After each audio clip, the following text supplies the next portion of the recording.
आकाश में एक स्त्री प्रकट हुई। यह आकाश युवती थी। लिटिल स्काई का चेहरा तुरंत ठंडा हो गया जब उसने देखा कि उस विशाल मुंह ने स्वर्ग की आंख को निगल लिया है।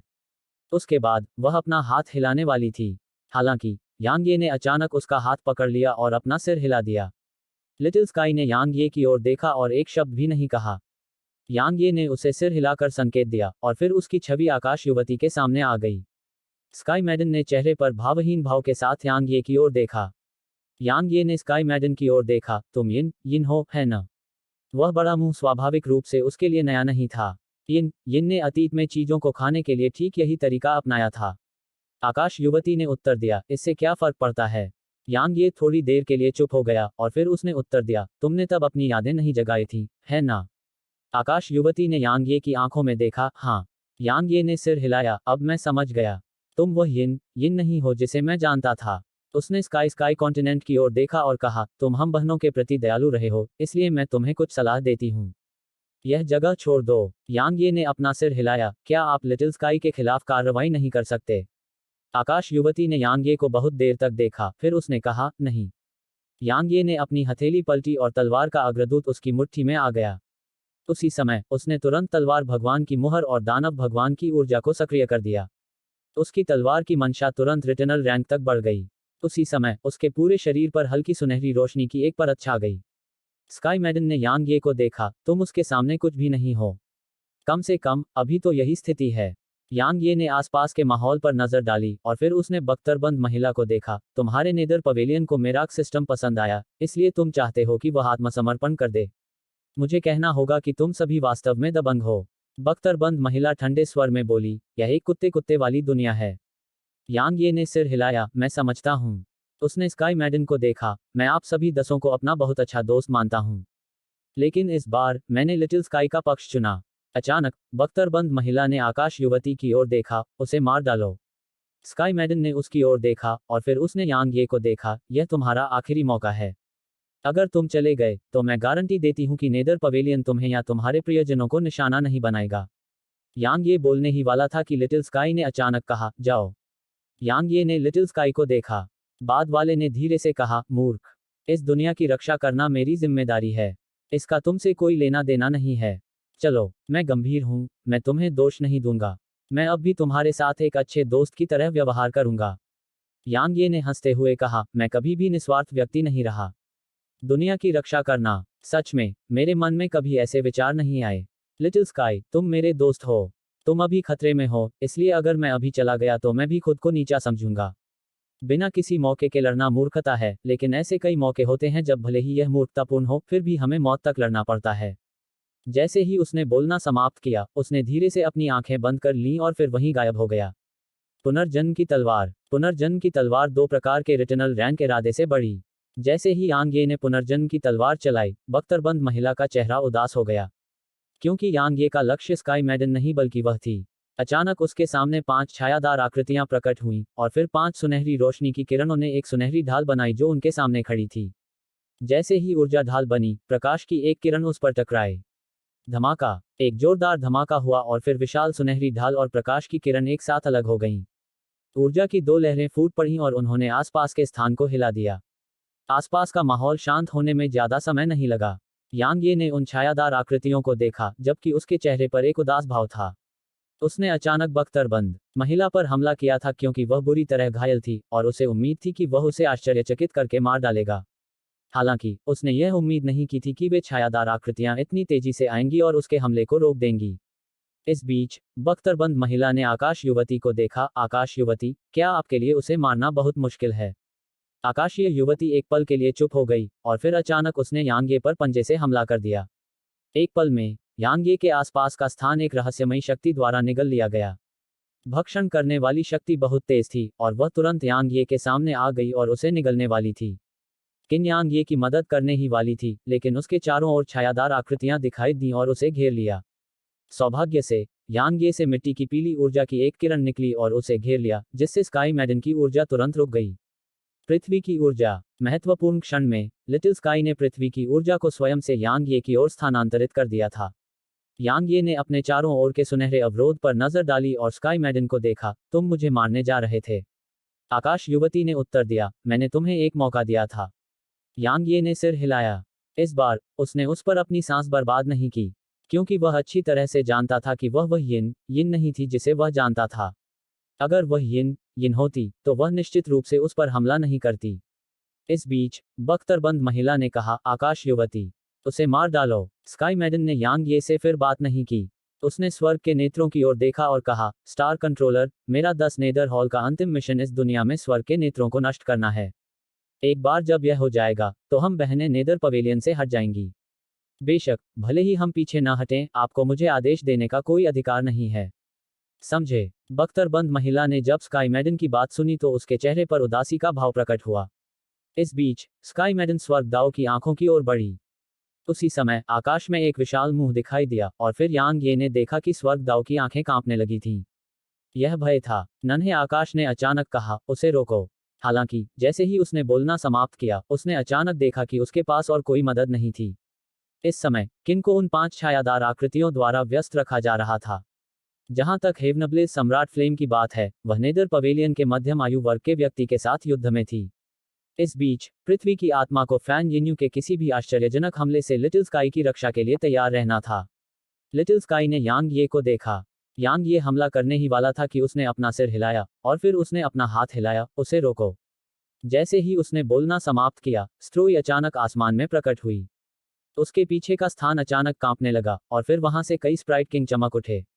2 सांसों से भी कम समय में कुछ 100 स्प्राइट किंग ने उस क्षेत्र को भर दिया। लिटिल स्काई ने अपना हाथ उठाया और नीचे झुकाया, हमला करो। स्ट्रोई की आंखों में उत्साह की एक झलक दिखाई दी। एक क्षण बाद उसने अपना मुंह खोला और हल्के से फूंक मारी। उसके मुंह से तुरंत प्रकाश का एक सफेद स्तंभ निकला। उसी समय उसके पीछे स्प्राइट किंग्स ने विभिन्न तत्वों की किरणें छोड़ीं। ये किरणें एक साथ मिल गईं और प्रकाश का एक विशाल बहुरंगी स्तंभ बन गया। उसके बाद प्रकाश का स्तंभ तेजी से स्काई मैडन की ओर बढ़ा। स्काई मैडन के हाव भाव थोड़े बदल गए। उसने लापरवाही से काम करने की हिम्मत नहीं की और तुरंत अपना दाहिना हाथ आगे बढ़ाया और फिर उसे हल्के से जकड़ लिया। एक पल में उसके सामने का स्थान एक रहस्यमयी ऊर्जा से भर गया। रहस्यमयी ऊर्जा बहुत तेज थी और उसे प्रकाश के उस स्तंभ के सामने पहुंचने में बस एक पल लगा जिसे स्ट्रोई और स्प्राइट किंग्स ने छोड़ा था। ऊर्जा के 2 रूप आपस में टकराए। टकराना। तारों से भरे आकाश में एक गगनभेदी विस्फोट हुआ। स्काई मैडन तुरंत ही लगभग 30 किलोमीटर दूर जाकर नष्ट हो गया, जबकि आकाश में फूटने वाली ऊर्जा की लहर को स्ट्रोई ने पूरी तरह से निगल लिया। स्ट्रोई ने ऊर्जा निगलने के बाद डकार ली और फिर उसने स्काई मैडन को देखा। उसके बाद उसने फिर से अपना पंजा हिलाया। स्ट्रोई का आदेश मिलते ही स्प्राइट किंग्स ने फिर से एकजुट होकर हमला कर दिया। धमाका। प्रकाश की कुछ 100 किरणें अंतरिक्ष से होकर स्काई मैडन और नेदर पवेलियन के अन्य लोगों की ओर उतरी। स्काई मैडन और बख्तरबंद महिला दोनों के हाव भाव इस दृश्य को देखकर काफी भद्दे थे। अगर इनमें से कोई भी स्प्राइट लॉर्ड अकेला होता, या फिर अगर उसे अकेले ही स्ट्रोई का सामना करना पड़ता, तो वे आसानी से उनसे निपट सकते थे। लेकिन अगर वे सभी एक साथ इकट्ठे होते, तो स्प्राइट किंग्स और स्ट्रोई की संयुक्त सेना कुछ ऐसी नहीं होती जिसका मुकाबला उनकी व्यक्तिगत ताकत कर सके। बख्तरबंद महिला एक पल के लिए चुप हो गई और फिर अचानक उसके सामने एक ताबीज प्रकट हुआ। उसके बाद वह बाहरी अंतरिक्ष में उड़ गया और फट गया। जैसे ही यह विस्फोट हुआ, बख्तरबंद महिला समूह के पीछे की जगह फट गई और फिर उसके भीतर से प्रकाश का एक काला स्तंभ बाहर निकल आया। प्रकाश का यह काला स्तंभ स्ट्रोई और स्प्राइट किंग्स द्वारा बनाए गए बहुरंगी प्रकाश स्तंभ से टकराया। यह ऐसा था जैसे 2 उल्कापिंड एक दूसरे से टकरा रहे हों। धमाका। पूरा क्षेत्र हिंसक रूप से हिल गया, जबकि अंतरिक्ष का एक विशाल विस्तार फट गया और ऐसा लग रहा था जैसे वह मकड़ी के जालों से ढका हुआ हो। टक्कर के कारण ऊर्जा की असंख्य धाराएं आसपास की ओर प्रवाहित हुईं और अंतरिक्ष तुरंत उनके सामने फट गया। इसी बीच एक आदमी और एक जानवर बख्तरबंद महिला के पीछे की जगह से बाहर निकले। जब लिटिल स्काई ने मनुष्य और जानवर की जोड़ी को देखा तो उसकी आंखें तुरंत सिकुड़ गईं और उसकी आंखों में एक गंभीर भाव प्रकट हुआ। यह देखकर यांग ये का चेहरा उतर गया। इस बीच स्थानिक दरार से निकला हुआ आदमी लिटिल स्काई को घूर रहा था। वह बोलने ही वाला था कि अचानक उसकी नजर यांग ये पर पड़ी। कितना जाना पहचाना वंश, क्या हम मिले हैं? यह एक अधेड़ उम्र का आदमी बोल रहा था। उसने एकदम सफेद लबादा पहना हुआ था और एक काला रूलर थामे हुए था और उसके बगल में एक अजीब सा दिखने वाला राक्षस जानवर बैठा हुआ था। राक्षस जानवर पूरी तरह से काला था। उसका सिर ड्रैगन का और शरीर बाघ का था। वह चारों पैरों पर खड़ा था और उससे ठंडी आभा निकल रही थी। यांग ये ने मध्यम आयु वर्ग के व्यक्ति को देखा, उसका आंकलन किया और फिर अपना सिर हिलाया। हम कभी मिले नहीं हैं। अधेड़ उम्र के आदमी ने थोड़ा भौहें से कुढ़ी। आपके वंश की आभा मुझे बहुत परिचित लगती है। यांग कबीला। यांग ये ने यांग कबीले के बारे में इसलिए सोचा क्योंकि उसके पास यांग कबीले का खून था। इसके अलावा अधेड़ उम्र के व्यक्ति ने कहा कि उसका खून बहुत परिचित था। इसलिए यांग ये को लगा कि अधेड़ उम्र का व्यक्ति यांग कबीले के किसी व्यक्ति से मिला होगा। हालांकि यांग कबीला मिल्की वे सिस्टम में था और यहां से बहुत दूर था। तो अधेड़ उम्र का व्यक्ति यांग कबीले के किसी व्यक्ति से कैसे मिल सकता था? क्या वह अधेड़ उम्र का व्यक्ति आकाशगंगा गया था या यांग कबीले का कोई सदस्य यहां आया था? यांग ये स्वाभाविक रूप से यह नहीं भूले थे कि यांग कबीले चाहते थे कि वह यांग कबीले के लिए उत्तराधिकारी चुनने की लड़ाई में भाग लें। इस बीच मध्यम आयु वर्ग के व्यक्ति ने कहा, क्या आप इस ब्रह्मांड के बाहर से हैं या आप मेरिक सिस्टम के स्थानीय निवासी हैं? यांग ये अभी बोलने ही वाला था कि फान यिन्यू ने अचानक कहा, वह मेराक सिस्टम में पैदा हुआ और पला बड़ा है। उसने स्वाभाविक रूप से उसकी पृष्ठभूमि की जांच की थी। यांग ये ने फैन यिन्यू की ओर देखा और कुछ नहीं कहा। अधेड़ उम्र के आदमी ने जब यह सुना तो उसकी भौहें तन गईं। वह बहुत देर तक चुप रहा और फिर उसने यांग ये पर एक गहरी और लंबी नजर डाली, इससे पहले कि वह लिटिल स्काई को देखता। तुम इस सिस्टम के स्वर्गदाव के भगवान हो? छोटे आकाश ने ठंडे स्वर में उत्तर दिया, मुझे नहीं मालूम। अधेड़ उम्र के व्यक्ति ने कहा, मैं नेदर पवेलियन का बायां संरक्षक हूं और मैं यहां नेदर पवेलियन का प्रतिनिधित्व कर रहा हूं। पवेलियन मास्टर ने आदेश दिया कि यदि आप इन स्वर्ग की आंखों वाले दाव और स्प्राइट राजाओं को हमारे सामने आत्मसमर्पण करने के लिए प्रेरित करने के लिए तैयार हैं, तो हम इस दुनिया की आध्यात्मिक ऊर्जा को जब्त नहीं करेंगे। इसके अलावा आप इस दुनिया पर नियंत्रण बनाए रखेंगे। आत्मसमर्पण। लिटिल स्काई ठंडी हंसी हंसा, मेराक सिस्टम कभी गुलाम नहीं बनेगा। अधेड़ उम्र का आदमी उसे बहुत देर तक देखता रहा और फिर उसने सिर हिलाकर कहा, मैं समझ गया। बोलते हुए उसने लिटिल स्काई के समूह पर नजर डाली और कहा, तुम में से कौन मुझसे लड़ने वाला है? किन आगे बढ़ने ही वाला था, लेकिन लिटिल स्काई ने उसका हाथ पकड़ लिया। तुम्हारी उससे कोई तुलना नहीं है। किन ने अपना सिर हिलाया, मुझे डर नहीं है। लिटिल स्काई ने हंसते हुए कहा, मुझे पता है कि तुम डरे हुए नहीं हो, लेकिन मैं तुम्हें अपनी जान देने की इजाजत नहीं दे सकता। बोलते समय उसने नीचे देखा और कहा, बड़े भाई, यह केवल आप ही कर सकते हैं। इसके बाद एक क्षण का मौन छा गया। हफ। अचानक यहां मौजूद हर किसी के कानों में एक सांस की आवाज गूंजी। यह सिर्फ बाहरी अंतरिक्ष में रहने वाले लोगों ने ही नहीं सुनी, बल्कि मेराक सिस्टम में मौजूद अनगिनत लोगों और दुनियाओं ने भी इसे सुना। सबके चेहरे के भाव बदल गए। बहुत देर नहीं लगी, एक आवाज गूंजी, लिटिल स्काई ठीक कहा। मेराक सिस्टम कभी गुलाम नहीं बनेगा। जैसे ही आवाज गूंजना बंद हुई, लिटिल स्काई के पीछे का स्थान अचानक कांपने लगा और फिर लिटिल स्काई के बगल में एक राक्षस जानवर प्रकट हुआ। राक्षस जानवर का चेहरा इंसान का और शरीर शेर का था। उसके सिर से सफेद बाल लटक रहे थे जो इंसान के बालों जैसे लग रहे थे और उसके मुंह से दो काले नुकीले दांत निकले हुए थे जो हाथी के दांत जैसे लग रहे थे। इसके अलावा उसके घुटनों के बीच में दो और चेहरे थे। इसके अलावा उसकी पीठ पर कई मोटे और काले रंग के शल्क थे। आकाश शैतान जानवर। अचानक एक आवाज गूंजी। यांग ये ने उस स्रोत की ओर देखा और पाया कि वह फैन यिन्यू थी। इसके अलावा उसने देखा कि उसके चेहरे पर एक अत्यंत गंभीर भाव था। आकाश शैतान जानवर। बख्तरबंद महिला ने फैन यिन्यू को प्रश्नवाचक निगाहों से देखा। फैन यिन्यू ने आकाश शैतान जानवर को घूरते हुए कहा, जब इस ब्रह्मांड का निर्माण हुआ तो एक व्यक्ति और एक जानवर का जन्म हुआ। वह जानवर आकाश शैतान जानवर है। यह इस दुनिया के साथ पैदा हुआ था, इसलिए इसे इस दुनिया के साथ एक कहा जा सकता है। बख्तरबंद महिला ने पूछा, उस व्यक्ति के बारे में क्या? फान यिन्यू ने लिटिल स्काई को देखा, यह तुम हो, है ना? छोटा आकाश बोलने ही वाला था कि अचानक आकाश शैतान जानवर बोला, बाहरी व्यक्ति, यह सब महत्वपूर्ण नहीं है।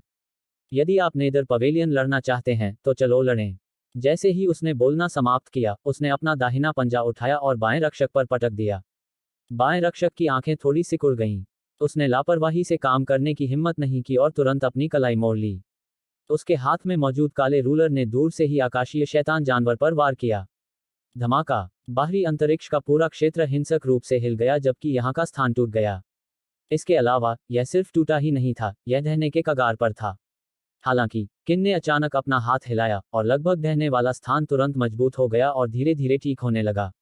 इस बीच आकाश शैतान जानवर और मध्यम आयु वर्ग के आदमी गायब हो गए थे।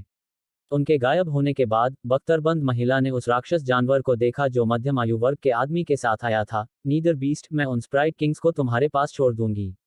गर्जन। राक्षस जानवर ने अपना सिर उठाया और क्रोध से दहाड़ने लगा। उसके बाद वह स्ट्रोई और अन्य स्प्राइट राजाओं की दिशा में आगे बढ़ा। यह देखकर स्ट्रोई की आंखें चौड़ी हो गईं और फिर वह तेजी से अपना पंजा हिलाने लगी। Bang bang bang. स्ट्रोई का आदेश मिलते ही स्प्राइट किंग्स ने एक साथ हमला कर दिया। एक पल में प्रकाश की कई किरणें टूटते हुए तारों की तरह आगे बढ़ीं। यह कितना भयानक था जब इतने सारे स्प्राइट किंग्स एक साथ हमला कर रहे थे। हालांकि नेदर बीस्ट सीधे उनके संयुक्त हमले से टकराया था और इसका प्रतिरोध किया था। यांग ये का चेहरा उतर गया जब उसने यह दृश्य देखा, क्योंकि नेदर बीस्ट की ताकत उसकी कल्पना से कहीं ज्यादा मजबूत थी। इस बीच बख्तरबंद महिला ने आकाश युवती को देखा। मैं स्वर्ग दाव की उन आंखों को तुम्हारे लिए छोड़ दूंगी। आकाश युवती एक क्षण के लिए चुप हो गई और फिर वह आकाश में स्वर्गीय दाव की आंखों की ओर बढ़ी। किन कुछ करने ही वाली थी, लेकिन फैन यिन्यू ने उसका रास्ता रोक दिया। फैन यिन्यू ने किन पर हमला नहीं किया, लेकिन अगर किन ने हमला करने की कोशिश की तो वह निश्चित रूप से हमला करेगी। उनकी ताकत लगभग बराबर थी। शायद वह किन से थोड़ी कमजोर थी, लेकिन विजेता का फैसला करना बहुत मुश्किल था। इसके अलावा उसे किन के साथ जीवन और मृत्यु का फैसला करने की जरूरत नहीं थी। उसे बस किन को युद्ध में शामिल होने से रोकना था। जहां तक पांचों अधोलोक प्रेतों का प्रश्न है, पृथ्वी की आत्मा उन्हें व्यस्त रख रही थी। हालांकि लिटिल स्काई की टीम को धीरे धीरे नुकसानदेह स्थिति में आने में ज्यादा समय नहीं लगा, क्योंकि ऊपर आसमान में मौजूद स्वर्ग दाव की आंखें स्काई मैडन के सामने कोई मुकाबला नहीं कर सकती थीं। 15 मिनट से भी कम समय में स्काई मैडन ने स्वर्ग दाव की 5 आंखों को निगल लिया था। इसके अलावा जैसे जैसे वह उन्हें खाती जा रही थी, उसकी आभा और भी मजबूत होती जा रही थी। उसी समय लिटिल स्काई का चेहरा और भी अधिक बदसूरत होता गया। अचानक बख्तरबंद महिला ने बाहरी अंतरिक्ष की ओर देखा। वह एक पल के लिए चुप रही और फिर उसने लिटिल स्काई को देखा। मेरे नेदर पवेलियन की सेना यहाँ है। यह खत्म हो गया है।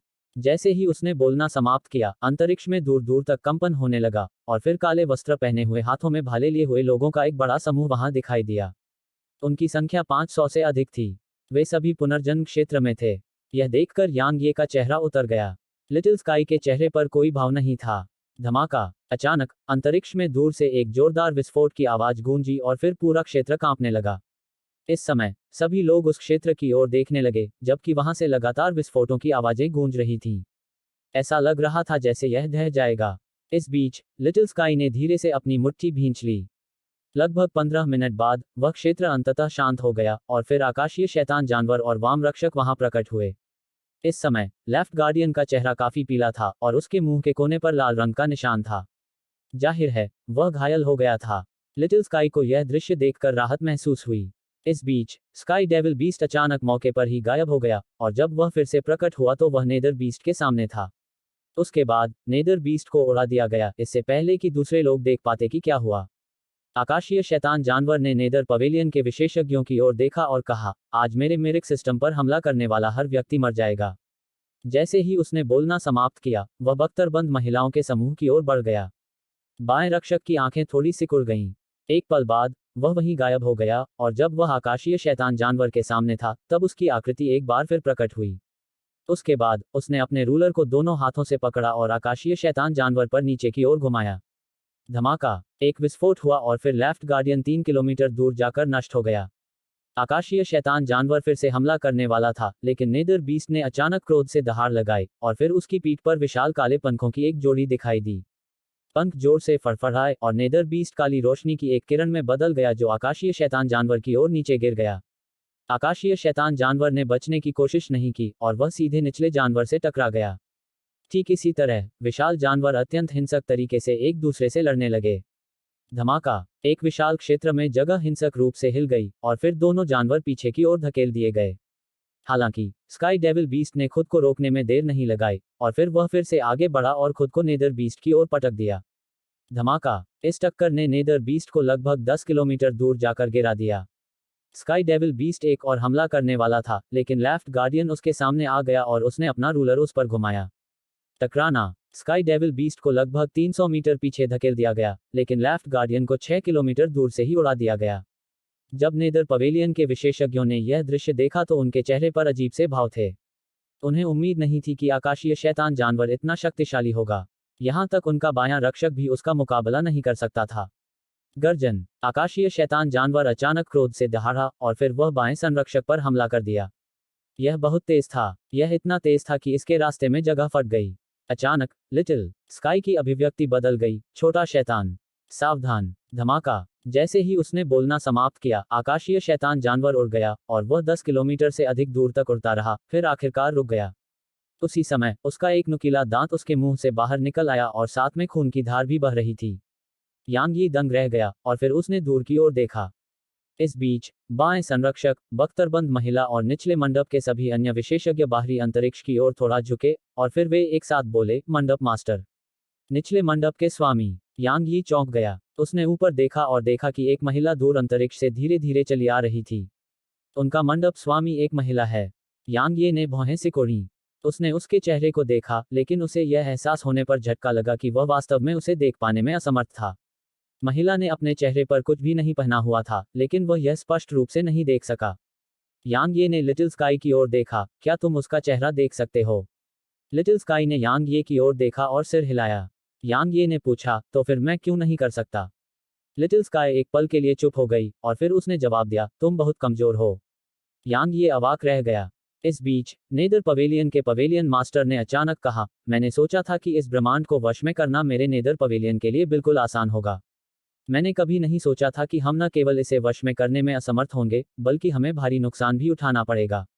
मैं लापरवाह था। बोलते समय उसने लिटिल स्काई को देखा, यह तुम्हारा आखिरी मौका है। अगर तुम आत्मसमर्पण कर देते हो, तो मेरा नेदर पवेलियन नरसंहार नहीं करेगा। अगर तुम मना कर देते हो, तो मेरा नेदर पवेलियन इस ब्रह्मांड में सभी स्प्राइट राजाओं और स्वर्गदाव की आंखों का सफाया कर देगा। जैसे ही उसने बोलना समाप्त किया, उसके पीछे का स्थान कांप उठा, और तभी एक सफेद बालों वाला बूढ़ा आदमी और 10 अधेड़ उम्र के पुरुष वहां प्रकट हुए। यांग ये का चेहरा उतर गया, क्योंकि सफेद बालों वाले बूढ़े आदमी की आभा वाम संरक्षक से कमजोर नहीं थी। जहां तक 10 मध्यम आयु वर्ग के पुरुषों की बात है, उनकी आभा भी बेहद डरावनी थी। वे स्पष्ट रूप से सामान्य पुनर्जन्म क्षेत्र विशेषज्ञ नहीं थे। नेदर पवेलियन पूरी ताकत के साथ यहां मौजूद था। यांग ये ने लिटिल स्काई को देखा। वे लड़ेंगे या आत्मसमर्पण करेंगे, यह पूरी तरह लिटिल स्काई के निर्णय पर निर्भर था। लिटिल स्काई ने अपनी आंखें थोड़ी सी बंद कर लीं। वह बहुत देर तक चुप रही, फिर उसने अपनी आंखें खोलीं, और फिर उसने नेदर पवेलियन के विशेषज्ञों की ओर देखा। तुम्हें लगता है कि मुझे धमकाना आसान है? जैसे ही उसने बोलना समाप्त किया, वह एक कदम आगे बढ़ी और अपने हाथ ऊपर उठाए। अपने नाम में, मैं सभी चीजों की शक्ति को बुलाती हूँ। जैसे ही उसने बोलना समाप्त किया, पूरा संसार अलौकिक हो गया। उसी समय पूरा आकाश महाद्वीप नहीं, मेराक सिस्टम में सभी दुनियाओं में सब कुछ अचानक कांपने लगा। एक पल का सन्नाटा छा गया, और फिर अचानक सभी दिशाओं से असंख्य ऊर्जा की धाराएं लिटिल स्काई की ओर एकत्रित हो गईं। इसके अलावा स्प्राइट किंग्स और यहां तक स्ट्रोई ने भी अपने भीतर की ऊर्जा को मुक्त कर दिया और इसे लिटिल स्काई तक पहुंचा दिया। स्वर्ग के स्वामी दाओ, फान यिन्यू ने गंभीरता से कहा। स्वर्ग के स्वामी दाओ। इस समय लिटिल स्काई की पहचान स्पष्ट थी। स्वर्ग दाओ के भगवान के अलावा क्या कोई और स्वर्ग दाओ की आंखों, स्प्राइट राजाओं को आदेश दे सकता है, और यहां तक कि सभी चीजों की ऊर्जा को भी बुला सकता है? दरअसल उन्होंने अनुमान लगाया था कि वह स्वर्ग के स्वामी दाओ हैं, लेकिन अब वे और भी अधिक निश्चित हो गए थे। यांग ये ने लिटिल स्काई को देखा, क्या तुम्हें अपनी यादें वापस मिल गई हैं? लिटिल स्काई ने अपना सिर हिलाया, यह अब महत्वपूर्ण नहीं है। बोलते समय उसने नेदर पवेलियन के मास्टर की ओर देखा। कुछ ही देर बाद उसकी आकृति वहीं गायब हो गई, और जब वह नेदर पवेलियन के मास्टर के सामने थी, तब उसकी आकृति एक बार फिर प्रकट हुई। धमाका, एक दबी हुई आवाज गूंजी।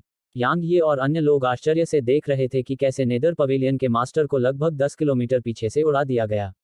उसी समय लिटिल स्काई ने बख्तरबंद महिला का गला पकड़ लिया था, इससे पहले कि यहां कोई प्रतिक्रिया कर पाता। लिटिल स्काई ने उसे ठंडे अंदाज में देखा। भले ही लिटिल व्हील का जीने का कोई इरादा नहीं था, लेकिन वह तुम्हारी वजह से मर गया, इसलिए उसकी जान की कीमत चुकाओ। जैसे ही उसने बोलना समाप्त किया, वह अचानक नीचे झुक गई।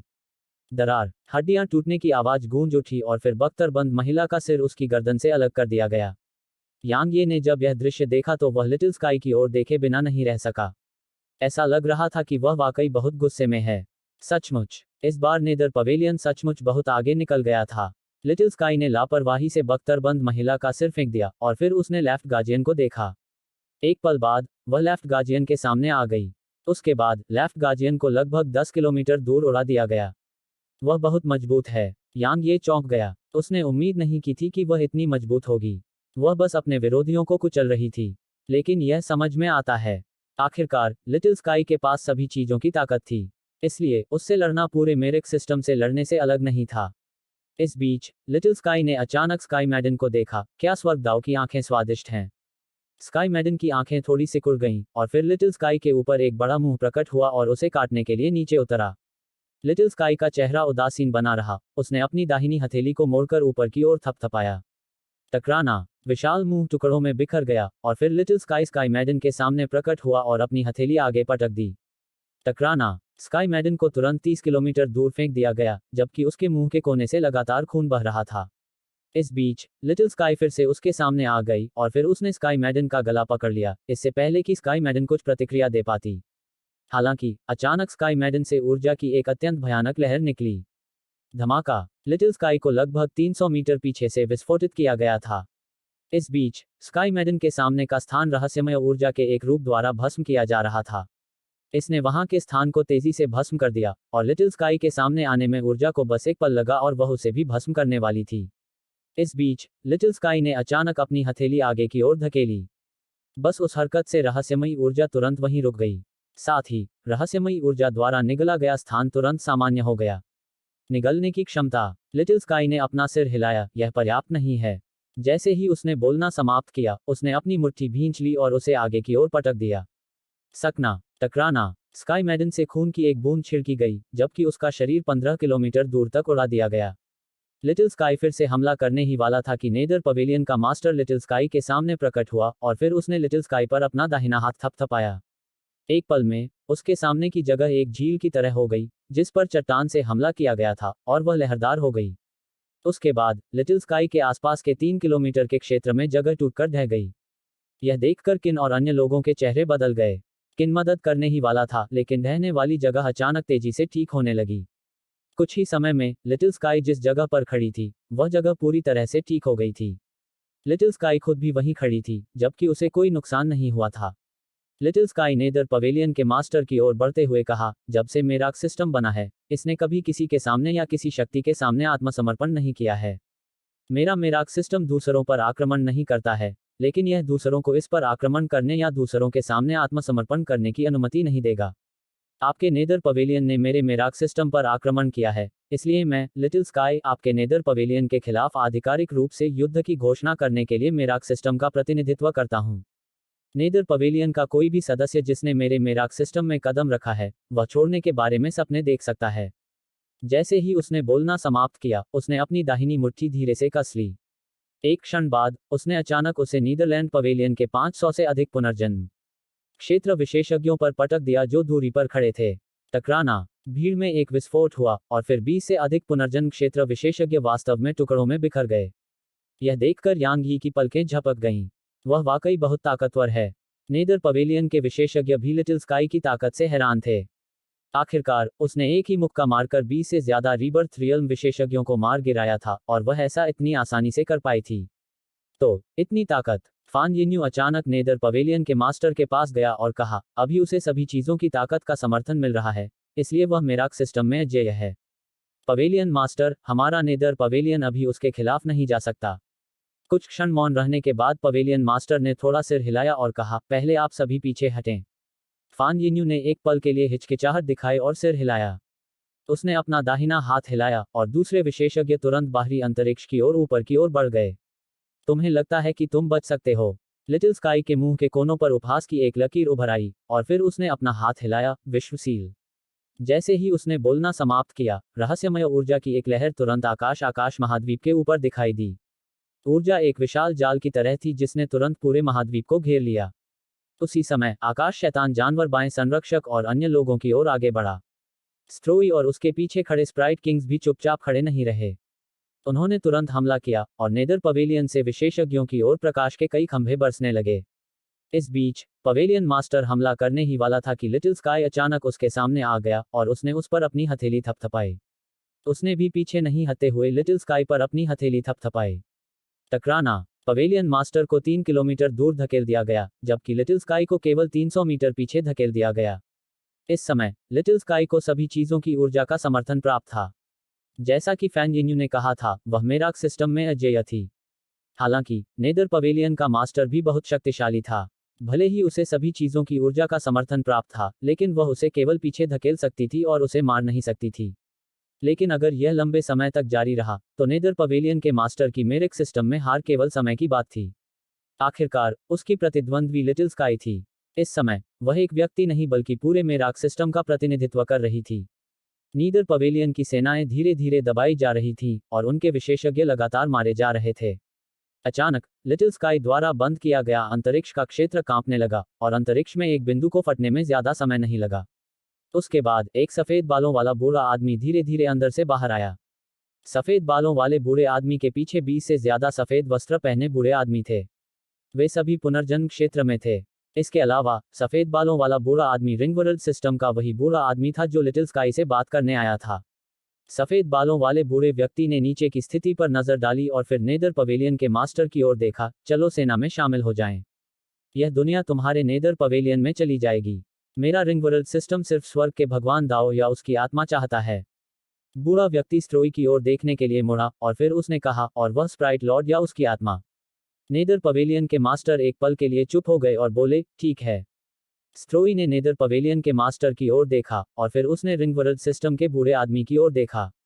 एक पल बाद उसका फिगर कांप उठा और तुरंत यांग ये के सामने आ गया और फिर वह यांग ये के कंधे पर छिप गई। यांग ये ने उसके सिर को हल्के से थपथपाया और फिर बूढ़े आदमी की ओर देखा। तुम स्प्राइट लॉर्ड की आत्मा क्यों चाहते हो? बूढ़े आदमी ने उदासीनता से कहा, मेरे युवा मास्टर एक खजाने को परिष्कृत कर रहे हैं और उन्हें एक उपकरण आत्मा की आवश्यकता है। वह स्प्राइट लॉर्ड इसके लिए बिल्कुल सही है।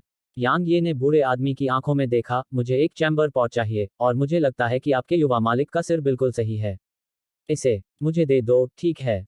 जब सफेद बालों वाले बूढ़े व्यक्ति और अन्य लोगों ने यांग ये की बात सुनी तो उनके चेहरे पर उदासी के भाव थे। बूढ़े आदमी ने यांग ये को घूरते हुए कहा, क्या तुम्हें पता है कि तुम क्या कह रहे हो? यांग ये ने बूढ़े आदमी की आंखों में देखा, क्या आपको मेरी बात दोहराने की जरूरत है? स्ट्रोई उसका उल्टा तराजू था। चूंकि बूढ़ा आदमी चाहता था कि स्ट्रोई की आत्मा को उपकरण आत्मा में बदल दिया जाए, इसलिए वह स्वाभाविक रूप से बूढ़े आदमी के साथ अच्छा व्यवहार नहीं करेगा।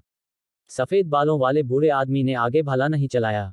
उसने अपना दाहिना हाथ उठाया और यांग ये पर पंजे से वार करने से पहले उसे आगे बढ़ाया। एक पल में एक विशाल हाथ जो आकाश को थामे हुए था यांग ये के ऊपर की जगह से उभरा और फिर उसने यांग ये पर पंजे से वार किया। यांग ये की आंखों में एक खौफनाक चमक चमक उठी। उसने अपनी सांस बिल्कुल भी बर्बाद नहीं की और बस अपनी तलवार खींच ली। ओह! तलवार की चीख गूंजी, जैसे तलवार की ऊर्जा की किरण आसमान में उछली। यह बहुत तेज थी और तुरंत हाथ से टकराए। धमाका! जैसे ही वे टकराए, एक विस्फोट हुआ और उसके बाद आए झटके से अंतरिक्ष में लहरें उठने लगीं। बूढ़े आदमी की आंखें थोड़ी सिकुड़ गईं। तुम में कुछ हुनर। कोई आश्चर्य नहीं कि तुम इतने घमंडी थे। लेकिन तुम अभी भी एक चींटी हो। जैसे ही उसने बोलना समाप्त किया, उसने एक कदम आगे बढ़ाया, अपनी दाहिनी मुट्ठी बंद की और फिर उसे दूर से यांग ये पर पटक दिया। यांग ये के ऊपर के स्थान से बिजली से ढकी एक विशाल ऊर्जा मुट्ठी उभरी। यह 1 किलोमीटर से ज्यादा चौड़ी थी और जब यह वहां दिखाई दी तो यांग ये के आसपास का स्थान उसके दबाव से विकृत होने लगा। यांग ये हमला करने ही वाली थी कि अचानक स्ट्रोई ने दूर से स्प्राइट किंग्स पर अपना पंजा लहराया। उसके बाद उसने अपना मुंह खोला और उसके मुंह से तुरंत प्रकाश की एक मोटी किरण निकली। इसका लक्ष्य सफेद बालों वाला बूढ़ा आदमी था। उसी समय अन्य स्प्राइट राजाओं ने एक साथ हमला किया। नीचे से विभिन्न रंगों की अनगिनत किरणें ऊपर उठीं और वे प्रकाश के एक विशाल बहुरंगी स्तंभ में परिवर्तित हो गईं। बहुरंगी प्रकाश स्तंभ को देखकर सफेद बालों वाले बूढ़े व्यक्ति के चेहरे के भाव बदल गए। उसने लापरवाही से काम करने या हमले को कम आंकने की हिम्मत नहीं की। उसने तुरंत दूसरे सफेद वस्त्र पहने बूढ़ों को उसके साथ हमला करने का संकेत दिया। स्ट्रोई और स्प्राइट किंग्स द्वारा बनाए गए बहुरंगी प्रकाश स्तंभ को उनकी संयुक्त सेना ने तुरंत नष्ट कर दिया और सफेद बालों वाले बूढ़े आदमी के समूह को 3 किलोमीटर से अधिक पीछे धकेल दिया गया। स्ट्रोई और अन्य स्प्राइट किंग्स फिर से हमला करने वाले थे, लेकिन नेदर पवेलियन के विशेषज्ञ अचानक स्प्राइट किंग्स की ओर बढ़ गए। स्ट्रोई ने पलकें झपकाईं और फिर यांग ये की तरफ देखा। यांग ये ने उसके सिर पर हल्के से थपथपाया, चलो, सावधान रहो। स्ट्रोई ने सिर हिलाया और फिर वह स्प्राइट किंग्स के केंद्र में चमक उठी। उसके बाद उसके भीतर से अनगिनत आत्मिक ऊर्जा की धाराएं बाहर निकलीं और स्प्राइट किंग्स ने तुरंत उसे अवशोषित करना शुरू कर दिया। हालांकि स्ट्रोई और स्प्राइट किंग्स बेहद ताकतवर थे, लेकिन नेदर पवेलियन के विशेषज्ञ भी कमजोर नहीं थे। सौभाग्य से वे रीबर्थ रियल्म विशेषज्ञ स्ट्रोई के समूह को नुकसान नहीं पहुंचा पाए। हालांकि स्ट्रोई के समूह के लिए उन्हें भी खत्म करना मुश्किल था। आखिरकार यह रीबर्थ रियल्म विशेषज्ञों का एक बहुत बड़ा समूह था। निचले मंडप के स्वामी ने सफेद बालों वाले बूढ़े व्यक्ति को देखा, ये सब तुम्हारी सेनाएं हैं। बूढ़े व्यक्ति ने मंडप मास्टर की ओर देखा और धीमी आवाज में बोला, मेरे रिंगवर्ल्ड सिस्टम के विशेषज्ञों को यहां पहुंचने में अधिकतम 15 मिनट लगेंगे। मंडप मास्टर ने थोड़ा सिर हिलाया और फिर उसने लिटिल स्काई को देखा, क्या तुम मुझे 15 मिनट में मार सकते हो? छोटा आकाश ठंडे स्वर में बोला, आओ कोशिश करें। जैसे ही उसने बोलना समाप्त किया, वह वहीं गायब हो गई। इस समय मेरिक सिस्टम और नेदर पवेलियन की सेनाएं थोड़ी गतिरोध की स्थिति में थीं। भले ही लिटिल स्काई अभी अजेय थी, लेकिन पवेलियन मास्टर भी कमजोर नहीं था। लिटिल स्काई के लिए उसे कुछ ही समय में मारना असंभव था। जब तक किसी की साधना उसके स्तर के विशेषज्ञ से कहीं ज्यादा न हो, ऐसे विशेषज्ञों को मारना बेहद मुश्किल था।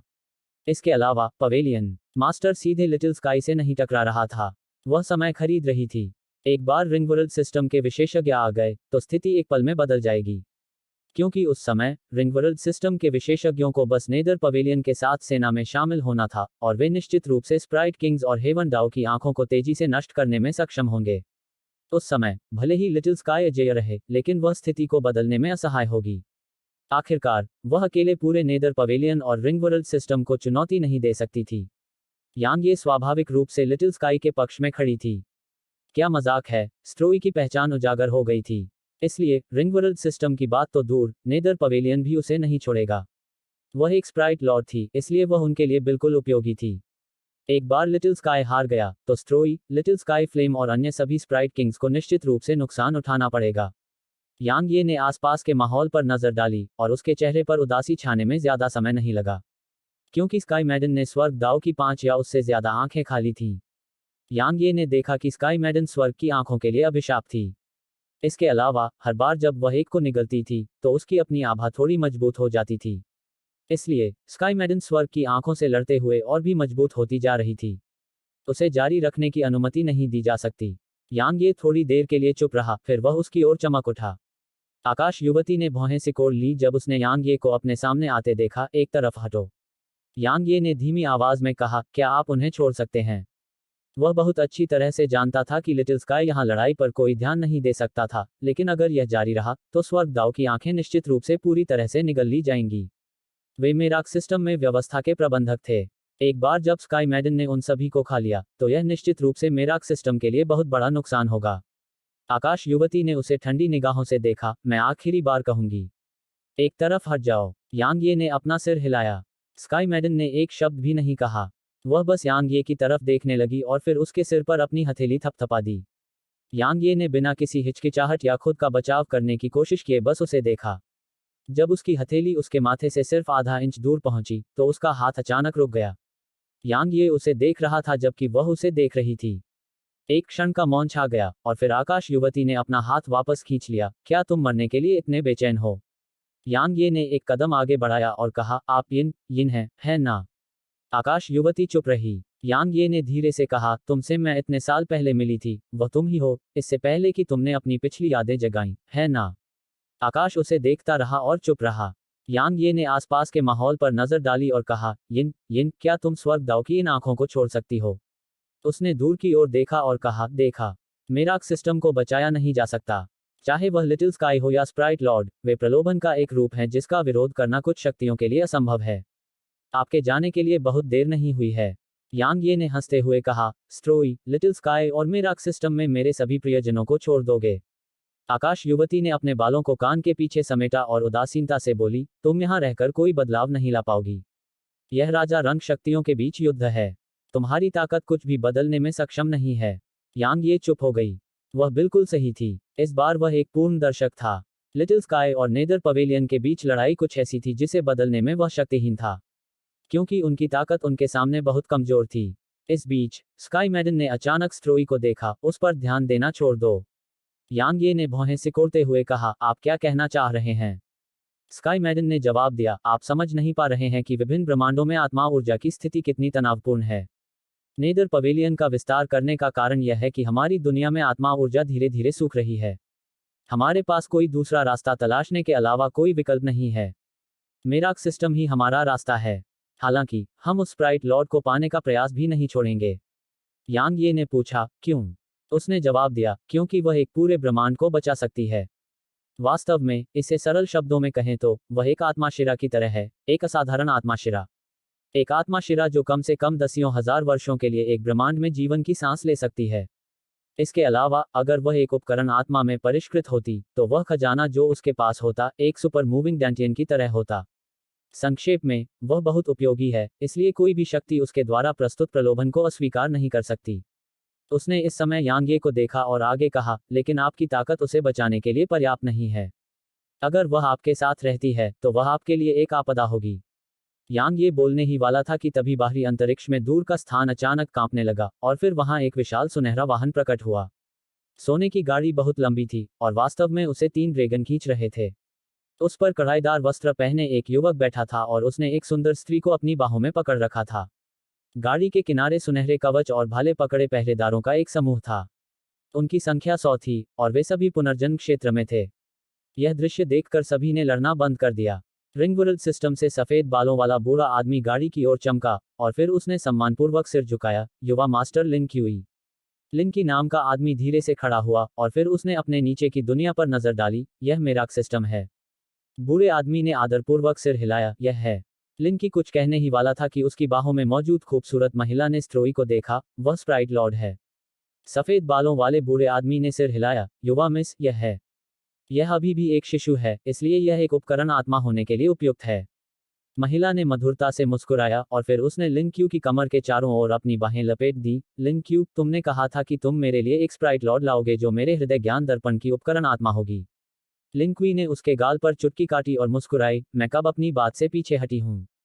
बोलते हुए उसने लिटिल स्काई की ओर देखा। अगर तुम उस स्प्राइट लॉर्ड को मुझे दे दोगे तो मैं तुरंत अपनी सेना लेकर चला जाऊंगा। ठीक है, अगर मैं मना कर दूं तो क्या होगा। यह लिटिल स्काई नहीं बल्कि यांग ये था जो बोल रहा था।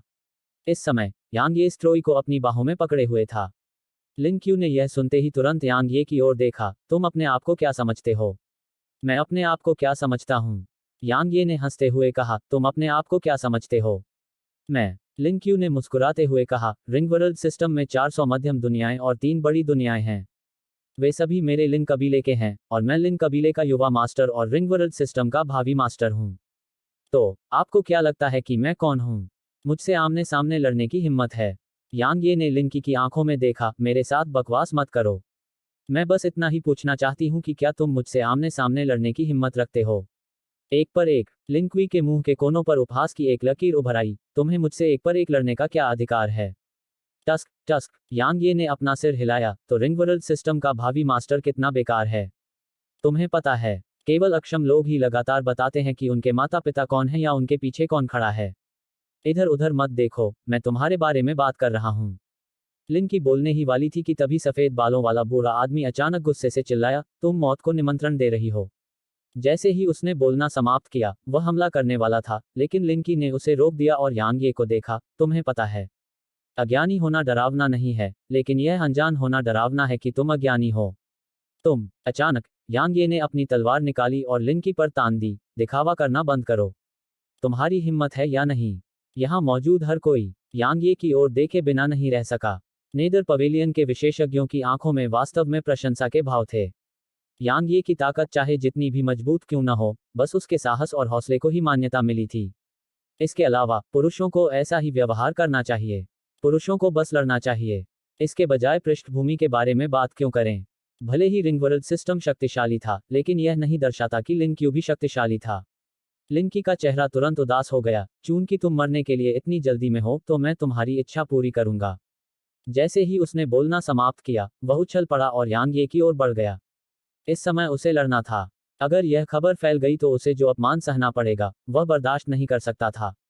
जब लिन की यांग ही से 300 मीटर ऊपर पहुंचा, तो उसके भीतर से एक भयानक आभा निकली। जहां भी वह गुजरी, उसने अंतरिक्ष पर दबाव डाला और लहरें उठने लगीं। द्वैतवाद क्षेत्र। भले ही लिन क्यू द्वैतवाद क्षेत्र में था, लेकिन उससे निकलने वाली आभा कुछ पुनर्जन्म क्षेत्र के विशेषज्ञों से भी अधिक शक्तिशाली थी। यांग ये को इस बात से कोई आश्चर्य नहीं हुआ। लिन क्यू रिंगवर्ल्ड सिस्टम का उत्तराधिकारी था, इसलिए उसे कम उम्र से ही बहुत सारे संसाधन मिले होंगे। ऐसी परिस्थितियों में एक सुअर भी ताकतवर बन सकता है। यांग ये एक पल के लिए चुप रहा और फिर तलवार भगवान की मुहर उसके माथे पर चमक उठी। उसके बाद उसकी तलवार की मंशा रिटर्नल रैंक तक बढ़ गई। उसी समय दानव भगवान की ऊर्जा उसके माध्यम से बह गई।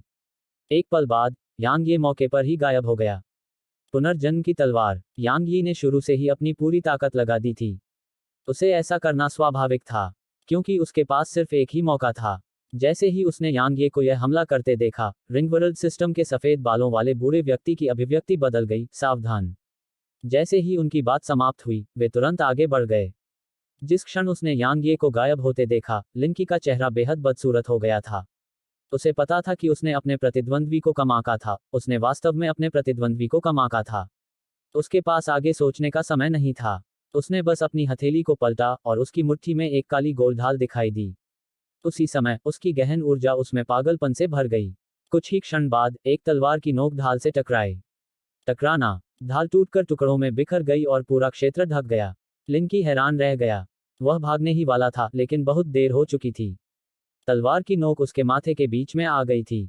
वह हार गया। वह तो केवल एक ही वार से हार गया था। बूढ़ा आदमी जो यांग यी और लिन क्यू से सिर्फ 300 मीटर की दूरी पर आया था, रुक गया। उसकी आंखों में अविश्वास भर गया। उसने कभी नहीं सोचा था कि उसका युवा गुरु वास्तव में द्वैतवाद क्षेत्र के साधक के एक भी हमले का विरोध करने में असमर्थ होगा।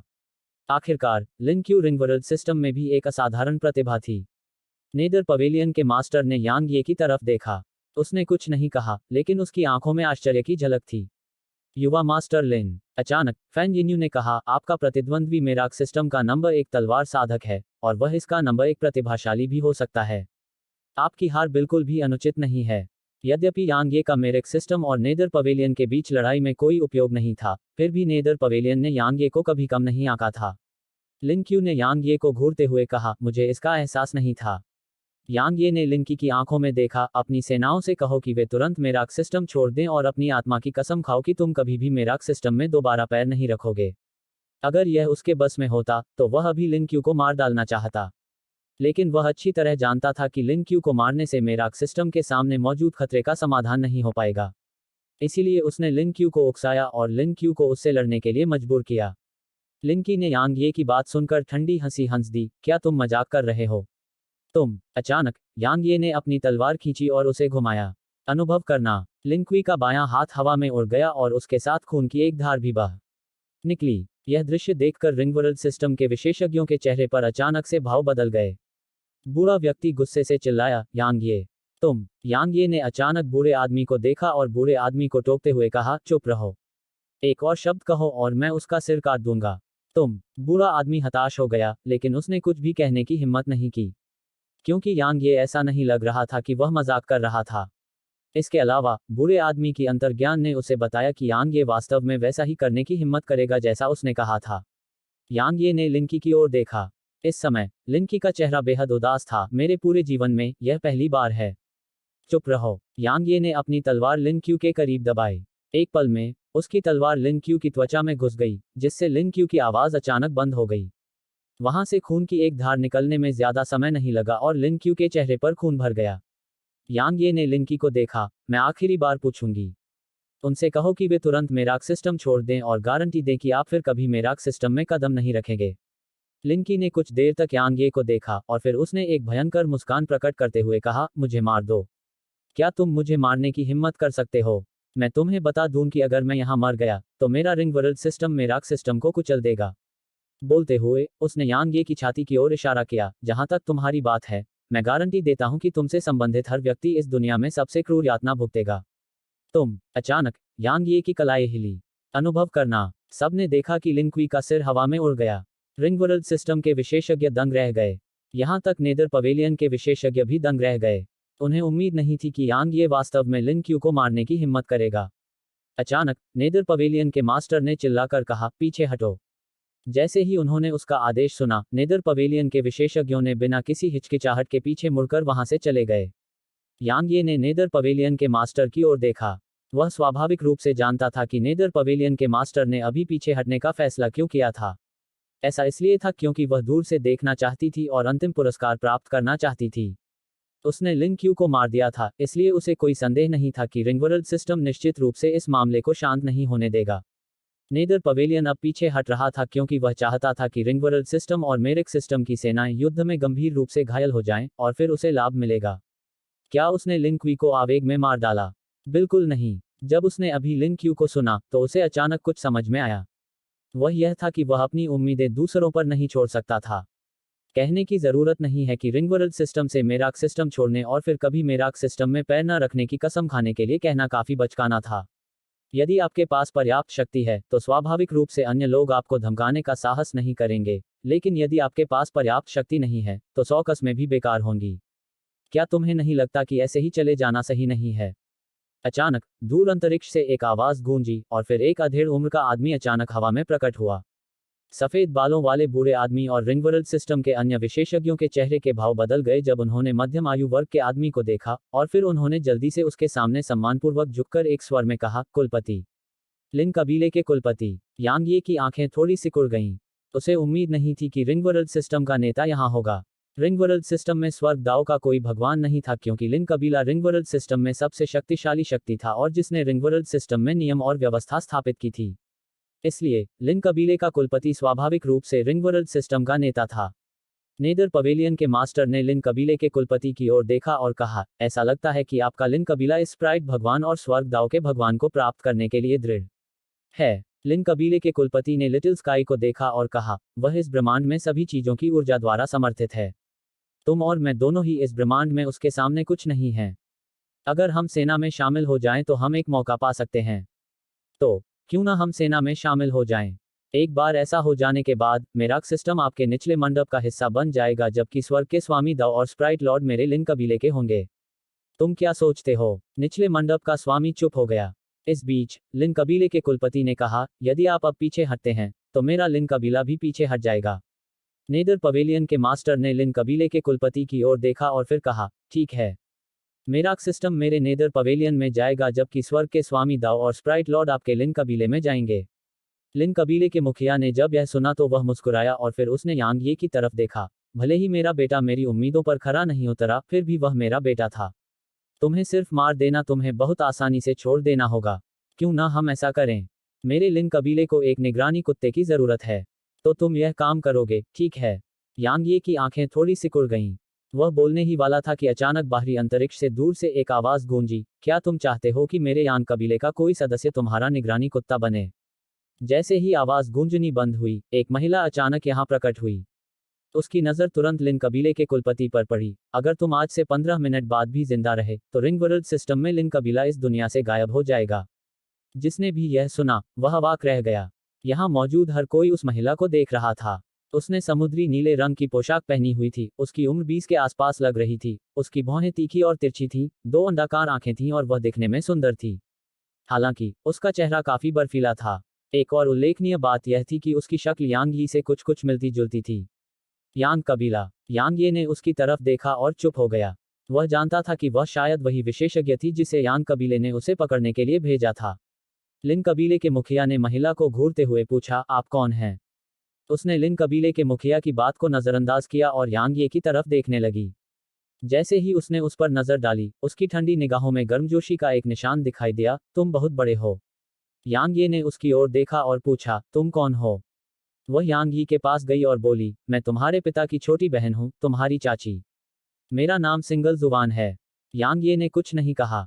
सच कहूं तो यांग कबीले से उसका कोई भावनात्मक लगाव नहीं था, और इसमें उसकी यह आंटी भी शामिल थी जो अचानक कहीं से आ गई थी। यांग जुबान की आंखों में जटिल भावनाओं की एक झलक तब उभरी जब उसने यांग ये की प्रतिक्रिया देखी। मुझे पता है कि यांग कबीले और यहाँ तक कि मुझसे भी तुम्हारा कोई भावनात्मक लगाव नहीं है, और मैं इसे समझता हूँ। आखिरकार तुम बचपन से ही बाहरी दुनिया में रही हो। हालांकि तुम्हें यह समझना चाहिए कि तुम यांग कबीले की सदस्य हो, और यांग कबीले का खून तुम्हारे अंदर बहता है। तुम्हारे पिता का खून तुम्हारे अंदर बहता है, और यह ऐसी चीज है जिसे तुम कभी नहीं बदल पाओगी। यांग कबीला। लिन कबीले के कुलपति ने अचानक पूछा, कौन सा यांग कबीला? यांग जुबान ने उसकी ओर देखा, आपके पास 10 मिनट से भी कम समय बचा है। लिन कबीले के मुखिया की आंखें थोड़ी सिकुड़ गईं, आप कौन हैं? यांग जुबान ने उसे कोई जवाब नहीं दिया और बस यांग ये की ओर देखने लगी। उसने यांग ये को परखा और थोड़ा सिर हिलाया। यह वाकई चौंकाने वाली बात है कि तुम कबीले से बहुत दूर रहते हुए भी इतनी ताकत हासिल करने में सक्षम हो। भले ही तुम कबीले के उन राक्षसी प्रतिभाशाली लोगों की तुलना में बहुत कमतर हो, लेकिन यह बहुत अच्छा है। यांग ये ने उत्तर दिया, क्या आप मुझे यांग वंश का अगला उत्तराधिकारी बनने की प्रतियोगिता में भाग लेने के लिए यहाँ लाए हैं? यांग जुबान ने जवाब दिया, बेशक। कुछ चीजें ऐसी हैं जो तुम्हें अपने लिए वापस लेनी चाहिए। यांग ये ने अपना सिर हिलाया, मुझे कोई दिलचस्पी नहीं है। उसे नहीं पता था कि इतने सालों पहले यांग कबीले में क्या हुआ था, और उसे नहीं पता था कि उसके पिता, जिनसे वह पहले कभी नहीं मिला था, को निर्वासित क्यों किया गया था। लेकिन वह जानना नहीं चाहता था, न ही उसे इसकी परवाह थी। सीधे शब्दों में कहें तो वह यांग कबीले के भंवर में नहीं फंसना चाहता था। यांग जुबान का चेहरा ठंडा हो गया जब उसने उसकी बात सुनी। क्या तुम्हारी कोई महत्वाकांक्षा नहीं है? यांग ये ने अपना सिर हिलाया, अगर मैं मजबूत हूं तो मुझे यांग कबीले पर भरोसा करने की क्या जरूरत है? अगर मैं कमजोर हूं तो 10 यांग कबीले भी भरोसेमंद नहीं होंगे, है न? यांग जुबान ने जब यह सुना तो उसके चेहरे पर बहुत हल्कापन आ गया। उसने यांग ये के कंधे पर हल्के से थपथपाया। यह अच्छी बात है कि तुम इस तरह सोचते हो, लेकिन तुम्हें यह समझना चाहिए कि कुछ चीजें ऐसी हैं जिन्हें तुम्हें वापस लेना चाहिए। इसके अलावा इस भंवर में फंसने से बचने के लिए बहुत देर हो चुकी है। यांग ये हैरान था, क्यों? यांग जुबान ने उत्तर दिया, यांग कबीले को इससे पहले तुम्हारे अस्तित्व के बारे में पता नहीं था। ऐसी परिस्थितियों में तुम यांग कबीले में वापस आए बिना शांतिपूर्वक निकल सकते थे, लेकिन अब यांग कबीले को तुम्हारे अस्तित्व के बारे में पता है। जहां तक कुछ लोगों का सवाल है, वे तभी चैन से रह सकते हैं जब तुम मर जाओ। यांग ये ने भौहें सिकोड़ी। वह बोलने ही वाला था कि लिन कबीले के मुखिया ने अचानक कहा, क्या तुमने अपनी छोटी मोटी बातें खत्म कर ली हैं? यांग जुबान ने उसकी ओर देखा और कहा, समय खत्म हो गया है। लिन कबीले के मुखिया ने सिर हिलाया, मैं वास्तव में जानना चाहता हूं कि आप मेरे लिन कबीले को इस दुनिया से कैसे गायब कर देंगे। अचानक अंतरिक्ष हिल गया और फिर बैंगनी कवच 10 नकाबपोश साधक वहां प्रकट हुए। एक क्षण बाद वे यांग जुबान के सामने प्रकट हुए। उन्होंने आदरपूर्वक उसे प्रणाम किया और उसके पीछे खड़े हो गए। उन 10 विशेषज्ञों को देखकर यहां मौजूद हर किसी के चेहरे पर भाव बदल गए। यह खास तौर पर लिन कबीले के मुखिया के लिए था। इस समय उसका चेहरा न केवल बेहद बदसूरत था, बल्कि काफी पीला भी था। जहां तक पवेलियन से आए विशेषज्ञों का प्रश्न है, उनके चेहरों पर अत्यंत गंभीर भाव थे। लिटिल स्काई अचानक गंभीरता से बोला, जेनिथ रियल्म विशेषज्ञ, जीनिथ क्षेत्र। यांग ये ने पूछा, विशेषज्ञ जो पुनर्जन्म क्षेत्र से आगे निकल जाते हैं? छोटे आकाश ने सिर हिलाया। यांग ये ने नेदर पवेलियन के मास्टर और अन्य लोगों की ओर देखा, क्या वे जेनिथ दायरे के विशेषज्ञ नहीं हैं? बिल्कुल नहीं। लिटिल स्काई ने अपना सिर हिलाया, वे केवल पुनर्जन्म क्षेत्र में हैं। हालांकि वे कोई साधारण पुनर्जन्म क्षेत्र विशेषज्ञ नहीं हैं, या शायद उन्हें हाफ सटेप जेनिथ क्षेत्र विशेषज्ञ मानना उपयुक्त होगा। यह उनकी प्राकृतिक प्रतिभा की समस्या नहीं है। ऐसा इसलिए है क्योंकि हमारे जैसे ब्रह्मांड जेनिथ क्षेत्र विशेषज्ञों को जन्म नहीं दे सकते। केवल उच्च स्तर के ब्रह्मांड और दुनिया ही ऐसे विशेषज्ञों को जन्म देने में सक्षम हैं। उसने यांग जुबान को देखा और आगे कहा, आप इससे भी उच्च स्तर के ब्रह्मांड से हैं। यांग जुबान ने लिटिल स्काई की ओर देखा और कहा, स्वर्गदाव का एक भगवान। स्वर्गदाव का एक असाधारण भगवान। तुमने मुझे काफी आश्चर्यचकित कर दिया है। असाधारण? यांग ये ने पूछा, क्या मतलब है तुम्हारा? यांग जुबान ने लिटिल स्काई को देखा और कहा, उसके पास अभी सभी चीजों की ताकत है जो उसका साथ दे रही है। इस समय जेनिथ दायरे के विशेषज्ञ भी उसे नुकसान नहीं पहुंचा सकते। उसे इस दुनिया में अजेय माना जा सकता है। हालांकि यह पहली बार है जब मैंने स्वर्ग के एक ऐसे भगवान को देखा है जो सभी चीजों को स्वेच्छा से अपनी ऊर्जा अर्पित करने में सक्षम है। आखिरकार अपनी ऊर्जा अर्पित करने से उन्हें नुकसान होगा, लेकिन वह उन्हें स्वेच्छा से ऐसा करने में सक्षम है। मुझे लगता है कि वह यहाँ बहुत लोकप्रिय और प्रिय है। यांग ये ने सिर हिलाया। दरअसल लिटिल स्काई मेराक सिस्टम में बहुत लोकप्रिय था। यांग कबीला। अचानक नेदर पवेलियन के मास्टर बोले, क्या यह वही यांग कबीला है जिसे पागलों का कबीला कहा जाता है? यांग जुबान ने उसकी ओर देखा और जवाब दिया, क्या तुमने मेरे यांग कबीले के बारे में सुना है? यांग जुबान की बात सुनकर नेदर पवेलियन के मास्टर ने अपनी मुट्ठियां भींच ली। वह बहुत देर तक चुप रही और फिर बोली, नहीं, सच में नहीं। मैंने बहुत समय पहले अपने मास्टर से इसके बारे में सुना था। मेरी जानकारी के अनुसार आपका यांग कबीला यहाँ से बहुत दूर होना चाहिए। यांग जुबान ने यांग ये की ओर देखा, वह मेरे यांग कबीले का सदस्य है। मैं उसे लेने आया हूँ। नेदर पवेलियन के मास्टर ने यांग ये की ओर देखा और कहा, मैं समझ गया। मेरे नेदर पवेलियन का यांग कबीले को अपमानित करने का कोई इरादा नहीं है। हम अब रुकेंगे और फिर कभी मेराक सिस्टम पर हमला नहीं करेंगे। अपने मंडप मास्टर की बात सुनकर नेदर पवेलियन के विशेषज्ञों के हाव भाव थोड़े बदल गए और उनकी आंखों में घबराहट भी थी। जाहिर है उन्हें यांग कबीले की ताकत के बारे में पता नहीं था। यांग जुबान ने उसकी ओर देखा, तुम खुद साधारण नहीं हो। भले ही तुम जेनिथ दायरे में नहीं हो, लेकिन तुम्हारी ताकत शायद कुछ जेनिथ दायरे के विशेषज्ञों से भी ज्यादा है। निचले मंडप का स्वामी चुप रहा। यांग जुबान ने कहा, तुम जा सकते हो। याद रखो तुमने आज क्या कहा था। नीदर पवेलियन के मास्टर ने यांग जुबान की ओर देखा और फिर उसकी आकृति चमक उठी और नीदर पवेलियन के अन्य विशेषज्ञों के साथ मेरिक सिस्टम से बाहर चली गई। लिटिल स्काई की आंखों में अनिच्छा की एक झलक दिखाई दी, लेकिन उसने कुछ नहीं किया। क्योंकि भले ही मेराक सिस्टम नेदर पवेलियन के विशेषज्ञों को मार सकता है, लेकिन उसे निश्चित रूप से एक भयानक कीमत चुकानी होगी। ऐसी जीत तो निरर्थक थी। अचानक लिन कबीले के कुलपति ने कहा, मेरा रिंगवर्ल्ड सिस्टम। हालांकि यांग जुबान ने अपने पीछे 10 विशेषज्ञों को देखा, रिंगवर्ल्ड सिस्टम का पता लगाओ और लिन कबीले को इस दुनिया से गायब कर दो। उन्होंने सिर हिलाया और फिर उनमें से 7 लोग वहीं गायब हो गए। लिन कबीले के मुखिया ने यांग जुवान की बात सुनकर अपने चेहरे पर एक क्रूर भाव प्रकट किया, क्या तुम सचमुच हमसे मौत तक लड़ने का इरादा रखते हो? मौत तक? यांग जुबान के मुंह के कोनों पर उपहास की एक लकीर उभर आई, तुम अपने आप को क्या समझते हो? क्या तुम मेरे यांग कबीले से मौत तक लड़ने के लायक भी हो? मुझे यह बताने की इजाजत दो कि जो कोई भी मेरे यांग कबीले का अपमान करता है, उसे मर जाना चाहिए। जैसे ही उसने बोलना समाप्त किया, उसने अपना दाहिना हाथ हिलाया। उसके पीछे के अंतिम 3 विशेषज्ञ उसी समय गायब हो गए, और जब वे फिर से प्रकट हुए तो वे लिन कबीले के पुनर्जन्म क्षेत्र के विशेषज्ञों के बीच थे। यह एक नरसंहार था, एक पूर्ण नरसंहार। भले ही वे पुनर्जन्म क्षेत्र के विशेषज्ञ थे, लेकिन व्यावहारिक रूप से उनमें उन 3 विशेषज्ञों के खिलाफ लड़ने की क्षमता नहीं थी। लिन कबीले के मुखिया की आंखों में भय दिखाई दिया। पहले उसे लगा कि उसके कबीले में उस तथाकथित यांग कबीले से लड़ने की ताकत है, लेकिन उसके सामने जो दृश्य था, उससे उसे पता चल गया कि वह गलत था। लिन कबीले और यांग कबीले बिल्कुल भी एक ही स्तर पर नहीं थे। लिन कबीले के मुखिया ने यांग जुबान की ओर देखा, मेरा लिन कबीला अपनी गलतियां मानता है। कृपया हम पर दया करें। बोलते समय उन्होंने यांग जुबान को प्रणाम किया। क्या यह शर्मिंदगी की बात थी? बेशक यह था। हालांकि उसके पास अभी कोई और विकल्प नहीं था। उनसे लड़े कैसे? उसके कबीले के पुनर्जन्म क्षेत्र के विशेषज्ञ जैनित क्षेत्र के विशेषज्ञों के सामने कुछ भी नहीं थे। सबसे महत्वपूर्ण बात यह है कि उसके कबीले में 7 अन्य जैनित क्षेत्र के विशेषज्ञ चले गए थे।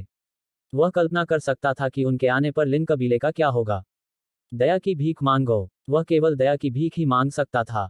यांग जुबान ने उसे एक नजर भी नहीं बख्शी। वह बस यांग ये को देखती रही, इस बार फैसला तुम ही करो। यांग ये ने लिन कबीले के मुखिया की ओर देखा। इस समय लिन कबीले के मुखिया के चेहरे पर याचना भरी अभिव्यक्ति थी। यांग ये ने अपनी नजर हटाए और स्ट्रोई की ओर देखा। वह एक पल के लिए चुप हो गया, और फिर उसने फिर से लिन कबीले के मुखिया की ओर देखा। अगर स्ट्रोई तुम्हारे हाथों में पड़ जाती तो उसका क्या होता? अगर मैं तुम्हारे हाथों में पड़ जाता तो मेरा क्या होता? लिन कबीले के मुखिया बोलने ही वाले थे कि यांग ये ने अचानक कहा, चूंकि तुम मेरे दुश्मन हो, इसलिए तुम्हें नष्ट कर दिया जाना चाहिए। लिन कबीले को छोड़ दो। उसके दिमाग में कोई खराबी नहीं थी। जैसा कि उसने कहा था, क्या लिन कबीले के लोग उसे या स्ट्रोई को छोड़ देंगे अगर वे लिन कबीले के हाथों में पड़ गए? जवाब निश्चित रूप से नहीं था। वह अच्छी तरह से जानता था कि लिन कबीले जैसे कबीले केवल तभी कुत्तों की तरह अपनी दुम हिलाते हैं जब कोई व्यक्ति मजबूत होता है, लेकिन अगर कोई व्यक्ति कमजोर होता है तो वे कोई दया नहीं दिखाते हैं। शत्रु के प्रति परोपकार स्वयं के प्रति क्रूरता थी। इसके अलावा लिन कबीले ने स्ट्रोई को निशाना बनाने की हिम्मत की, और वह इसे बिल्कुल बर्दाश्त नहीं कर सका। यांगी की बात सुनकर यांग जुबान की आंखों में प्रशंसा की झलक उभरी। उसने यांगी के कंधे पर थपथपाया, अच्छा, बहुत अच्छा। मेरे यांग कबीले के लोगों को बदला लेना चाहिए। यांग ये को समझ में नहीं आया कि क्या कहे। अचानक लिन कबीले के कुलपति भागने के प्रयास में बाह्य अंतरिक्ष की ओर भागे। यांग ये की बात सुनते ही उसे पता चल गया कि यांग ये को लिन कबीले से बख्शना नामुमकिन है। इसलिए उसने भागने का फैसला किया। यांग जुबान के मुंह के कोनों पर एक ठंडी मुस्कान उभर आई जब उसने लिन कबीले के कुलपति को भागते देखा। एक पल बाद वह मौके पर ही गायब हो गई, और दूर से एक विस्फोट की आवाज आने में ज्यादा समय नहीं लगा। उसके बाद यहाँ का पूरा अंतरिक्ष हिंसक रूप से कांप उठा। 2 सांसों के बाद वह यांग ये के सामने वापस आ गई। यांग ये ने पूछा, वह मर गया? यांग जुबान ने अपनी भौहें उठाईं, और क्या? यांग ये के मुंह के कोने फड़क उठे। मेरी यह आंटी बहुत ही भयानक है। इस बीच 7 बैंगनी बख्तरबंद विशेषज्ञ जो पहले चले गए थे, यांग जुबान के पास आ गए। उन्होंने उसे थोड़ा सा झुकाया और उसके पीछे चले गए। आपका रक्तवंश। इस बीच यांग जुबान ने अचानक यांग ये की छाती पर अपनी उंगली थपथपाई। आपके पास यांग कबीले का रक्तवंश है, तो यह मौत जैसा सन्नाटा क्यों है? इस बिंदु तक बोलते समय वह भौहें सिकुड़ रही थी। अचानक उसकी पुतलियां थोड़ी सिकुड़ गईं। यह कैसे संभव हो सकता है? वास्तव में आपके वंश को दबाया जा रहा है। जब अन्य 10 विशेषज्ञों ने यह सुना तो वे तुरंत यांग ही की ओर देखने लगे, और उनकी आंखें अविश्वास से भर गईं। यांग कबीले के पागल दानव रक्त वंश को दबा दिया गया है। वह कैसे संभव हो सकता है? यांग जुबान ने यांग ये को बहुत देर तक देखा। अचानक उसने यांग ये को कंधे से पकड़ लिया और उसके साथ वहीं गायब हो गई। एक पहाड़ की चोटी पर उसने उसे घूर कर देखा। वह खजाना तुम्हारे पास है न? यांग ये की पलकें झपकने लगीं। वह आदिकालीन शिवालय के बारे में जानती है। वह यह कैसे जानती है?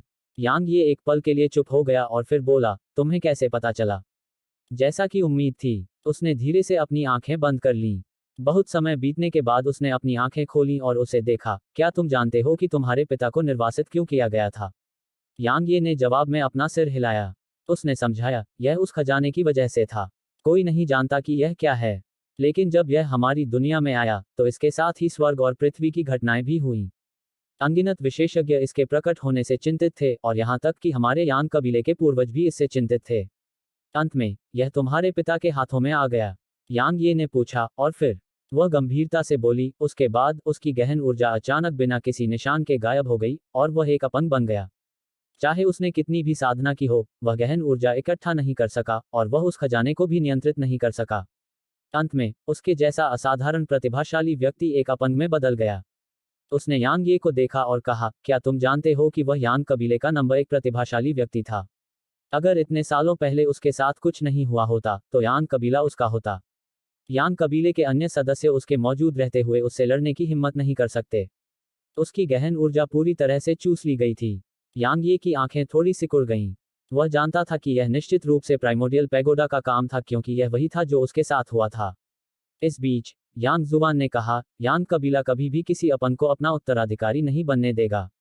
दरअसल उसे मर जाना चाहिए था, लेकिन बहुत से लोग उसका समर्थन कर रहे थे।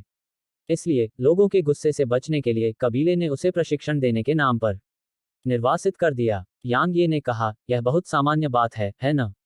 अगर आपके पास ताकत नहीं है तो आपको अपना पद छोड़ देना चाहिए। मुझे लगता है कि यह बहुत सामान्य बात है। बकवास। यांग जुबान ने अचानक यांग ये की शर्ट पकड़ ली और गुस्से से बोला, क्या तुम जानते हो कि यांग कबीले के पास उस समय 25 बड़ी दुनियाएं, सैकड़ों मध्यम दुनियाएं और हजारों छोटे शब्द थे? यह तुम्हारे पिता थे जिन्होंने उनमें से 70% पर विजय प्राप्त की थी। वे तुम्हारे पिता के हैं और वे तुम्हारे हैं। इसलिए तुम्हें वापस लौटना चाहिए और जो तुम्हारा है उसे वापस लेना चाहिए।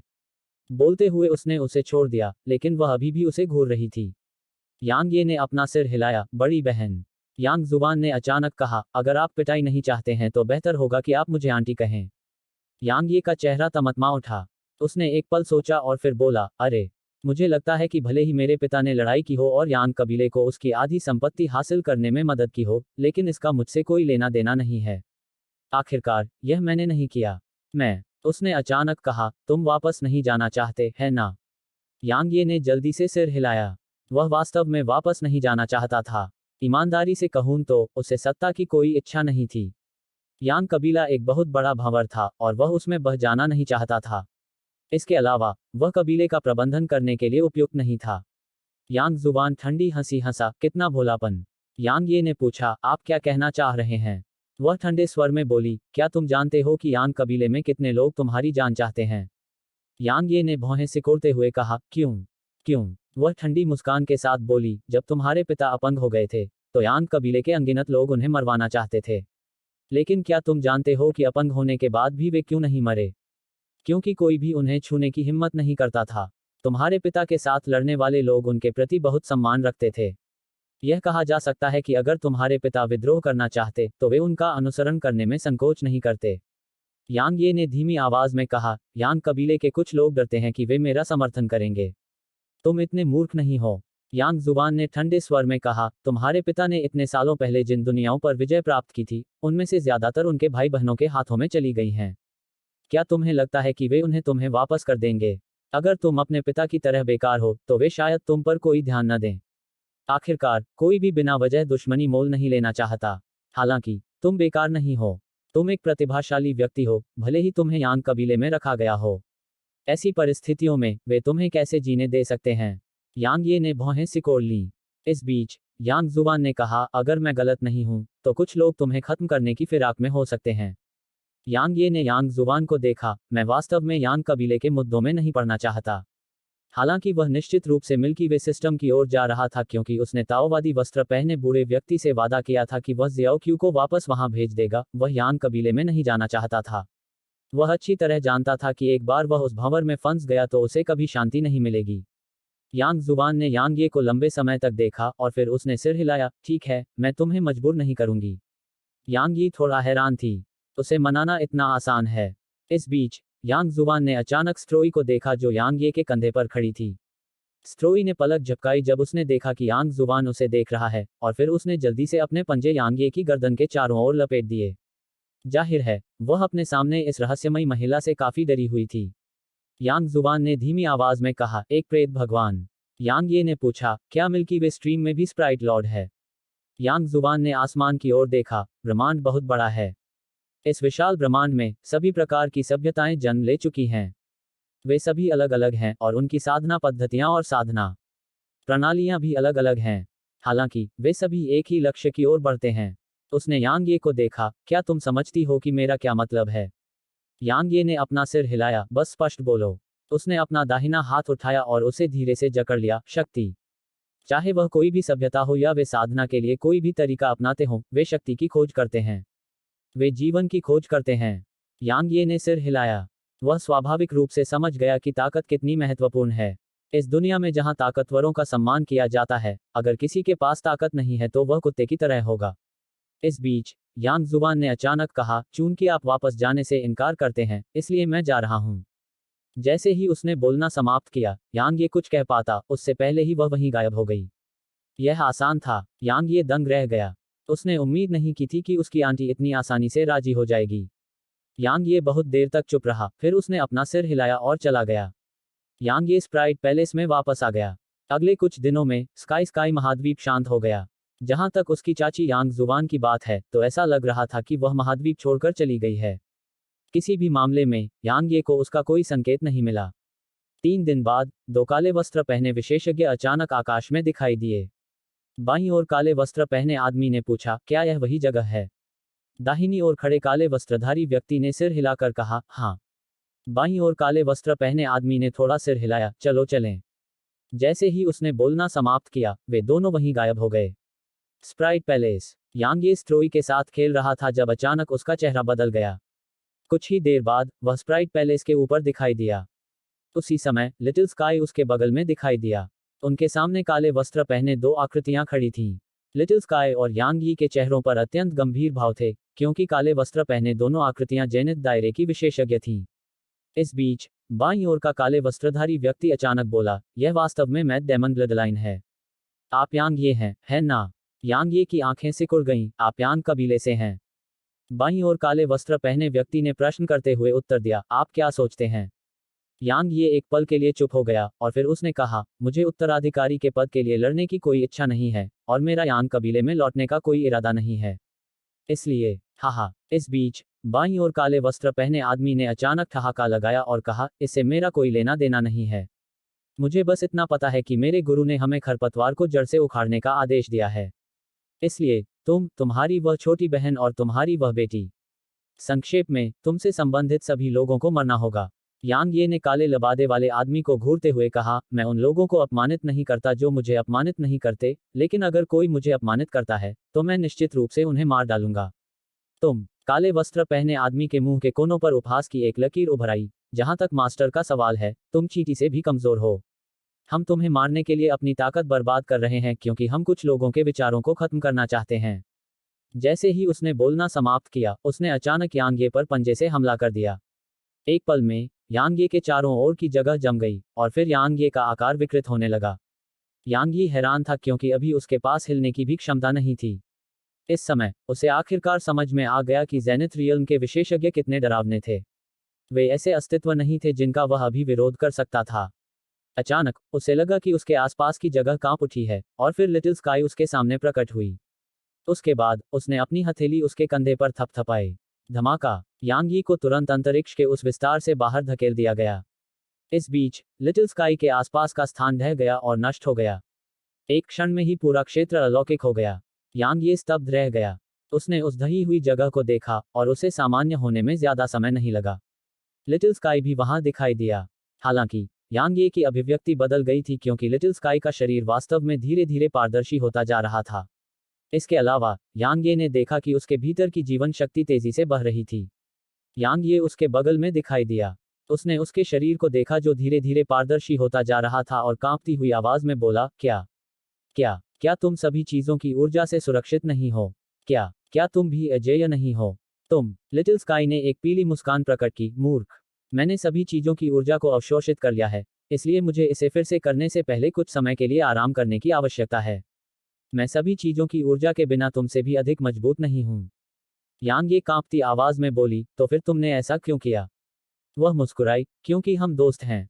स्वर्गदाव की आत्मा। अचानक काले वस्त्र पहने आदमी बोला, स्वर्गदाव का एक परिपक्व भगवान एक उपकरण आत्मा में बदलने के लिए एकदम सही है। मुझे लगता है कि मास्टर निश्चित रूप से बहुत खुश होंगे। जैसे ही उसने बोलना समाप्त किया, उसने अपना हाथ आगे बढ़ाया और पकड़ने की कोशिश की। एक पल में लिटिल स्काई का शरीर कांप उठा और फिर उसकी आत्मा तुरंत प्रकाश की एक काली किरण में बदल गई जो काले लबादे वाले आदमी की मुट्ठी में आ गई। ओह! अचानक तलवार की चीख गूंजी और फिर नीचे से तलवार की ऊर्जा की एक किरण निकली। यह बहुत तेज थी और तुरंत काले लबादे वाले आदमी के सामने आ पहुंची। काले वस्त्र पहने व्यक्ति ने जब तलवार की ऊर्जा देखी तो उसके चेहरे पर उपहास की हल्की सी मुस्कान आ गई। चींटी। जैसे ही उसने बोलना समाप्त किया, उसने अपना दाहिना हाथ हिलाया। यांग ये की तलवार की ऊर्जा बिना किसी निशान के तुरंत गायब हो गई। ऐसा लगा जैसे वह कभी अस्तित्व में ही नहीं थी। अचानक यांग ये के भीतर से एक भयानक आभा बाहर निकली। उसके पूरे शरीर को सुनहरे प्रकाश की एक पतली परत से ढकने में ज्यादा समय नहीं लगा। उसी समय तलवार भगवान की मुहर उसके माथे पर चमक उठी। दोहरे इरादे और दानव भगवान की ऊर्जा। एक क्षण बाद यांग ये वहीं गायब हो गया और ठीक उसी क्षण प्रकाश की एक किरण चमकी। पुनर्जन्म की तलवार। काले लबादे वाले आदमी की आंखों में आश्चर्य की एक झलक उभरी। तलवार चलाने की यह तकनीक बुरी नहीं है। दुर्भाग्य से तुम अभी भी एक चींटी हो। जैसे ही उसने बोलना समाप्त किया, उसने अपनी दाहिनी हथेली आगे की ओर थपथपाई। टकराना। उसके सामने लगभग 10 किलोमीटर का क्षेत्र ढह गया। इसके अलावा ऊर्जा की एक रहस्यमयी लहर अंतरिक्ष में मौजूद ब्लैक होल के भीतर की हर चीज को लगातार नष्ट कर रही थी। गड़गड़ाहट। ब्लैक होल के अंदर से लगातार धमाके और तलवारों की आवाजें गूंज रही थीं।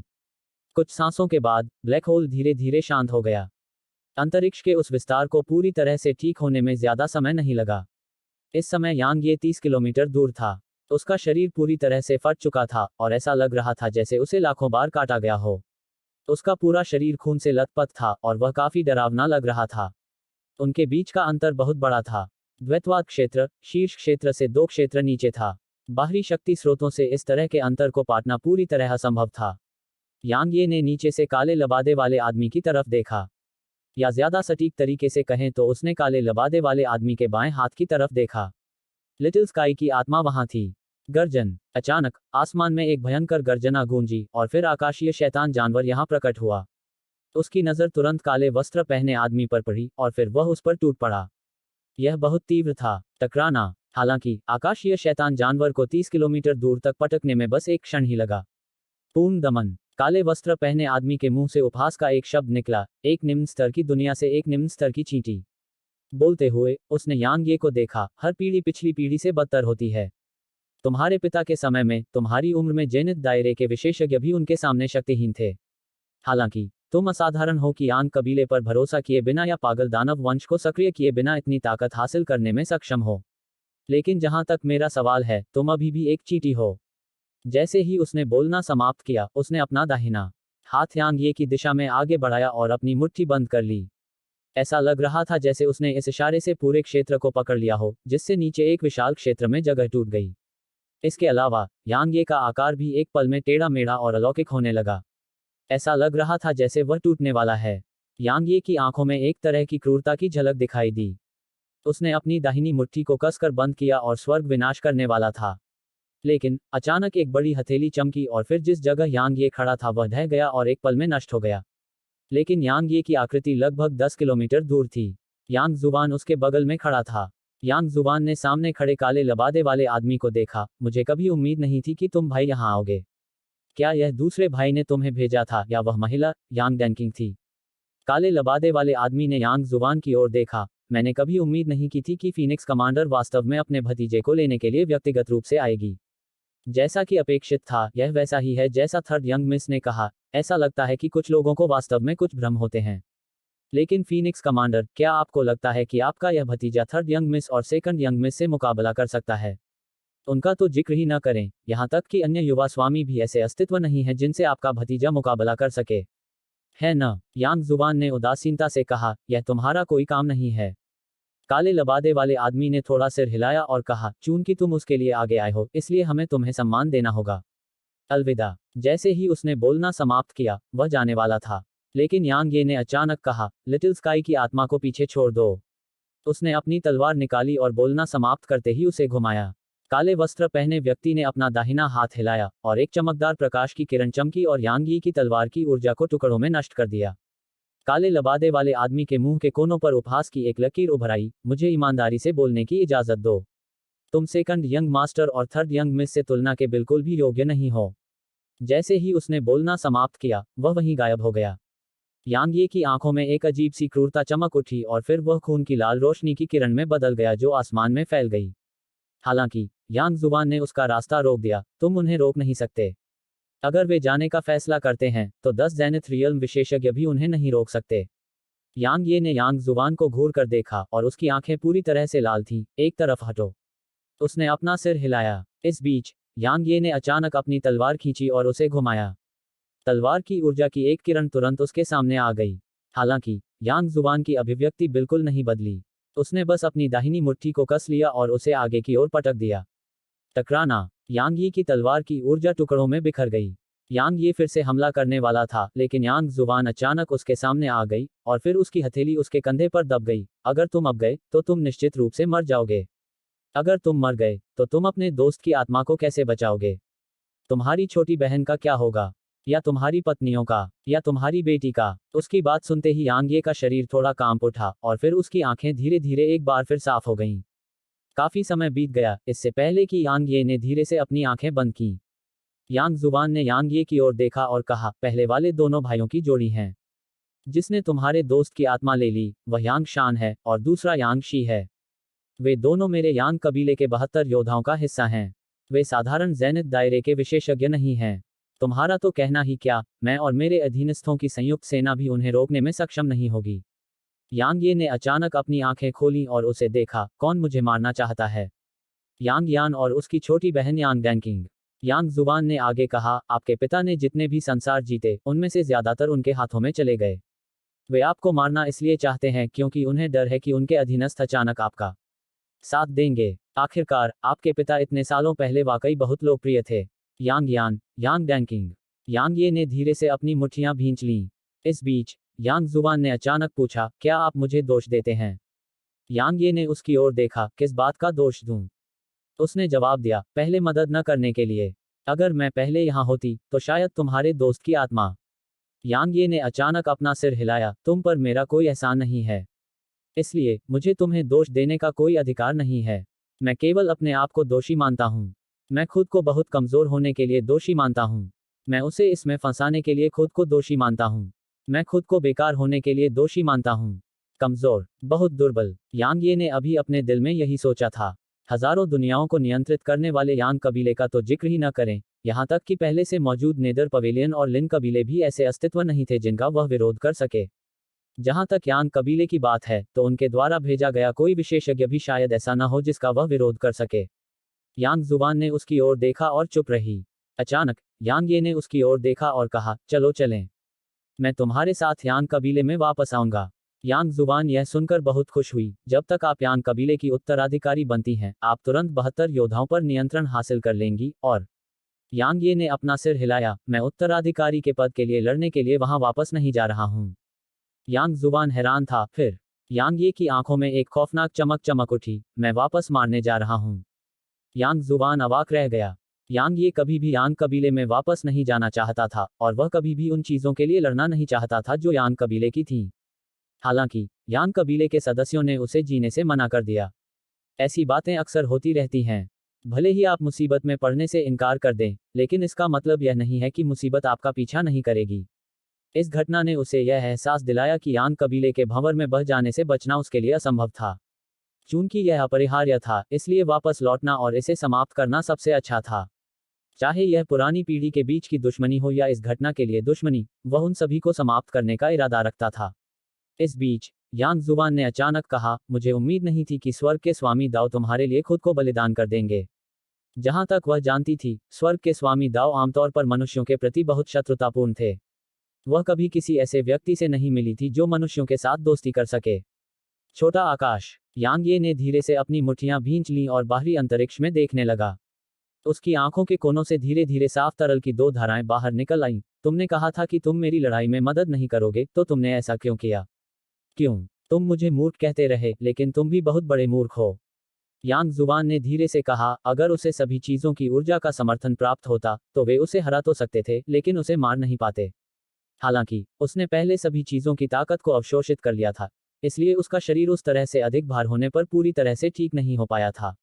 इस प्रकार वह फिर से सभी चीजों की ऊर्जा को अवशोषित नहीं कर सकती थी।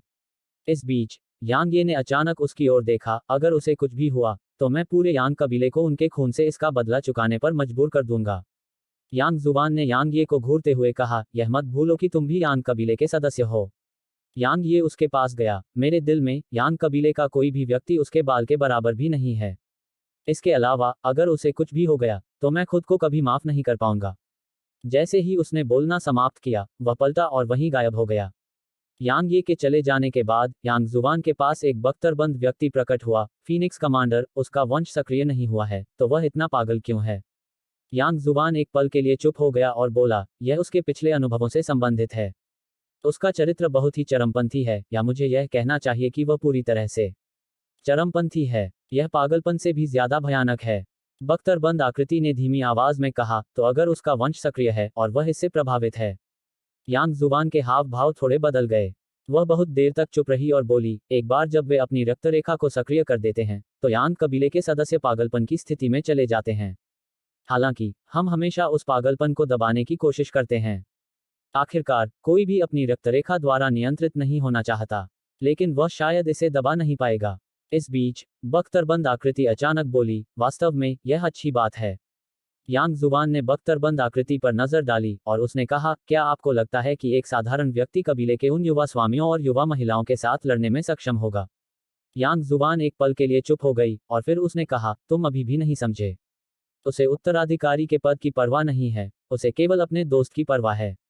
वर्तमान में पूरा यांग कबीला उसका दुश्मन है और इसमें मैं भी शामिल हूँ।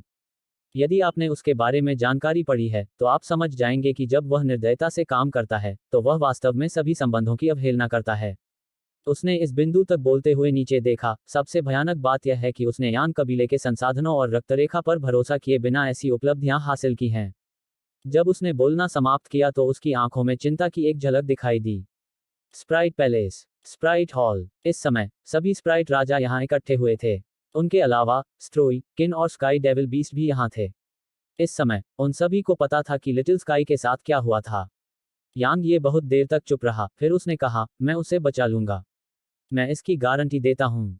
स्ट्रोई ने सिर हिलाया और फिर उसने अपने छोटे पंजे हिलाकर यह दर्शाया कि वह यांग ये के साथ जाने को तैयार है। किन ने कहा, मैं भी तुम्हारे साथ चलूंगा। आकाश शैतान जानवर ने भी कहा, मैं भी। अन्य स्प्राइट राजाओं ने भी यांग ये के साथ जाने की इच्छा प्रदर्शित की। यांग ये ने अपना सिर हिलाया, आप सभी यहीं रहें। क्यों? किन की भौहें उठी, तुम्हें लगता है कि हम बहुत कमजोर हैं? यांग ये ने अपना सिर हिलाया, किन, सीनियर स्काई डेविल, अगर तुम दोनों महाद्वीप छोड़ दोगे तो इसकी रक्षा कौन करेगा? छोटी स्काई को स्काई महाद्वीप की बहुत परवाह थी, इसलिए वह निश्चित रूप से नहीं चाहेगी कि इसे कुछ हो। इसलिए स्काई महाद्वीप की रक्षा करो। बचाव का काम मुझ पर छोड़ दो। लिटिल स्काई को बचाना यांग कबीले के खिलाफ जाने का प्रतीक था। भले ही किन और स्काई डेविल बीस्ट मजबूत थे, लेकिन यांग कबीले की तुलना में वे बहुत कमतर थे। इसलिए वह नहीं चाहता था कि वे जोखिम लें। वह लिटिल स्काई को बचाने के लिए पर्याप्त था। इसके अलावा इसे उनके और यांग कबीले के बीच का निजी मामला माना जा सकता है।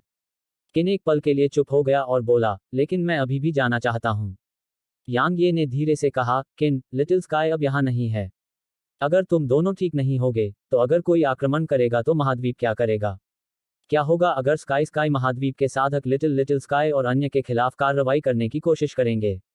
इसलिए तुम्हें और सीनियर स्काई डेविल को पीछे रहना चाहिए और लिटिल स्काई के लिए महाद्वीप की रक्षा करनी चाहिए। ठीक है। किन बहुत देर तक चुप रही, फिर उसने सिर हिलाया। अचानक उसने यांग ये को देखा, तुम्हें उसे बचाना होगा, ठीक है? यांग ये किन के पास गई और उसके सिर को सहलाते हुए बोली, मैं वादा करती हूँ, भले ही मैं मर जाऊं, मैं उसे वापस लाऊंगी। किन ने थोड़ा सिर हिलाया, सावधान रहो। यांग ये ने सिर हिलाया और फिर उसने आकाश शैतान जानवर की ओर देखा, वरिष्ठ आकाश शैतान, मैं महाद्वीप को तुम्हारे और किन के लिए छोड़ दूंगा। जैसे ही उसने बोलना समाप्त किया, उसने स्ट्रोई को अपनी बाहों में उठा लिया और वहीं गायब हो गया। किन ने अचानक पूछा, क्या वह लिटिल स्काई को वापस लाएगा? आकाश शैतान जानवर बहुत देर तक चुप रहा, फिर उसने उसे उत्तर दिया, भले ही वह उसे बचा न सके, लेकिन वह उसका बदला जरूर लेगा। स्प्राइट पैलेस छोड़ने के बाद यांग ये डार्क हेल स्टेलक क्षेत्र में वापस लौट आया। चूंकि वह मेराक सिस्टम छोड़ रहे थे, इसलिए स्वाभाविक रूप से उन्हें जाने से पहले सभी आवश्यक व्यवस्थाएं करनी पड़ी। इस समय डार्क हेल स्टेलक क्षेत्र को स्वॉर्ड एलायंस का माना जा सकता है। वास्तव में यह स्वॉर्ड एलायंस का क्षेत्र था। क्योंकि स्वॉर्ड एलायंस की सेनाओं ने डार्क हेल महाद्वीप को कवर किया था। भले ही महाद्वीप पर कई संप्रदाय और शक्तियां क्रमिक रूप से प्रकट हुई थीं, लेकिन वे सभी स्वॉर्ड एलायंस का पालन करते थे। स्वॉर्ड हॉल में सु किंगशी, किन जियुए, लेई लिन, लिटिल याओ और जुएर मौजूद थे। सु किंगशी ने भौहें सिकोड़ते हुए कहा, तुम यांग कबीले में वापस जा रहे हो। यांग ये ने सिर हिलाया, चिंता मत करो, मैं वापस आऊंगा। यह मेरा असली घर है। वह धीरे से बोली, क्या जुएर और लिटिल याओ को आपके साथ जाना चाहिए? यांग ये ने उनकी तरफ देखा और अपना सिर हिलाया। वह अपने पूर्वजों को स्वीकार करने के लिए वहां वापस नहीं जा रहा था। इसके अलावा यांग कबीले ने वास्तव में उसके अस्तित्व को स्वीकार नहीं किया था, इसलिए उन्हें अपने साथ ले जाना अपमान मांगने से अलग नहीं होगा। सु किंगशी ने थोड़ा सिर हिलाया, तो सावधान रहें। यांग ये ने सु किंगशी और किन शियुए का हाथ पकड़ लिया, क्या मेरी पत्नी बनना बहुत थकाऊ है? सु किंगशी ने अपना सिर थोड़ा हिलाया और कुछ नहीं बोली। किन शियुए ने आह भरते हुए कहा, यह थोड़ा है। तुम हमेशा पूरे साल दूर ही रहते हो। मुझे आश्चर्य है कि यह सब कब खत्म होगा। यांग ये ने उन्हें गले लगाया, मुझे माफ कर दो। मूर्ख। किन जियुए ने उस पर नजरें घुमाई, हम परिवार हैं, तो तुम माफी क्यों मांग रहे हो? इसके अलावा यह तुम्हारी वजह से है कि हम एक शांतिपूर्ण जीवन जीने में सक्षम हैं। डार्क हिल कॉन्टिनेंट का तो कहना ही क्या, मेराक सिस्टम में कोई भी तुम्हारा नाम नहीं जानता। क्या कोई तलवार गठबंधन का सामना न करने की हिम्मत कर सकता है? हमें तुम्हारी पत्नी होने पर गर्व है। यांग ये मुस्कुराया। उसने कुछ नहीं कहा और बस उन्हें कसकर पकड़ लिया। यांग ये डार्क हेल कॉन्टिनेंट पर ज्यादा देर तक नहीं रुका। करीब 4 घंटे बाद वह वहां से चला गया और clouds of heaven stellar region में चला गया। स्वर्ग शिखर के बादल। जून वेइरन ने यांग ये के सामने खड़े होकर पूछा, क्या तुम्हें मेरी जरूरत है? यांग ये ने अपना सिर हिलाया, स्वर्ग के बादल तारकीय क्षेत्र तुम्हारे बिना क्या करेगा? बस यहीं रहो और मेरा इंतजार करो, ठीक है? वह एक क्षण के लिए चुप रही, फिर उसने सिर हिलाया, मैं तुम्हारा इंतजार करूंगी। उसने उसे कसकर गले लगाया, वीरान, मुझ पर भरोसा करो। मैं निश्चित रूप से जीवित वापस आऊंगा। हर बार जब वह घर से बाहर जाता था तो उसकी पत्नियां ही उसके लिए सबसे अधिक चिंतित रहती थीं। जून वेइरन ने हल्का सा सिर हिलाया और चुप रहा। पहाड़ की चोटी पर वे एक दूसरे को कसकर गले लगाने लगे। यांग ये ज्यादा देर तक नहीं रुके। करीब 4 घंटे बाद वे चले गए और उनके साथ कियोन क्यू भी चली गई।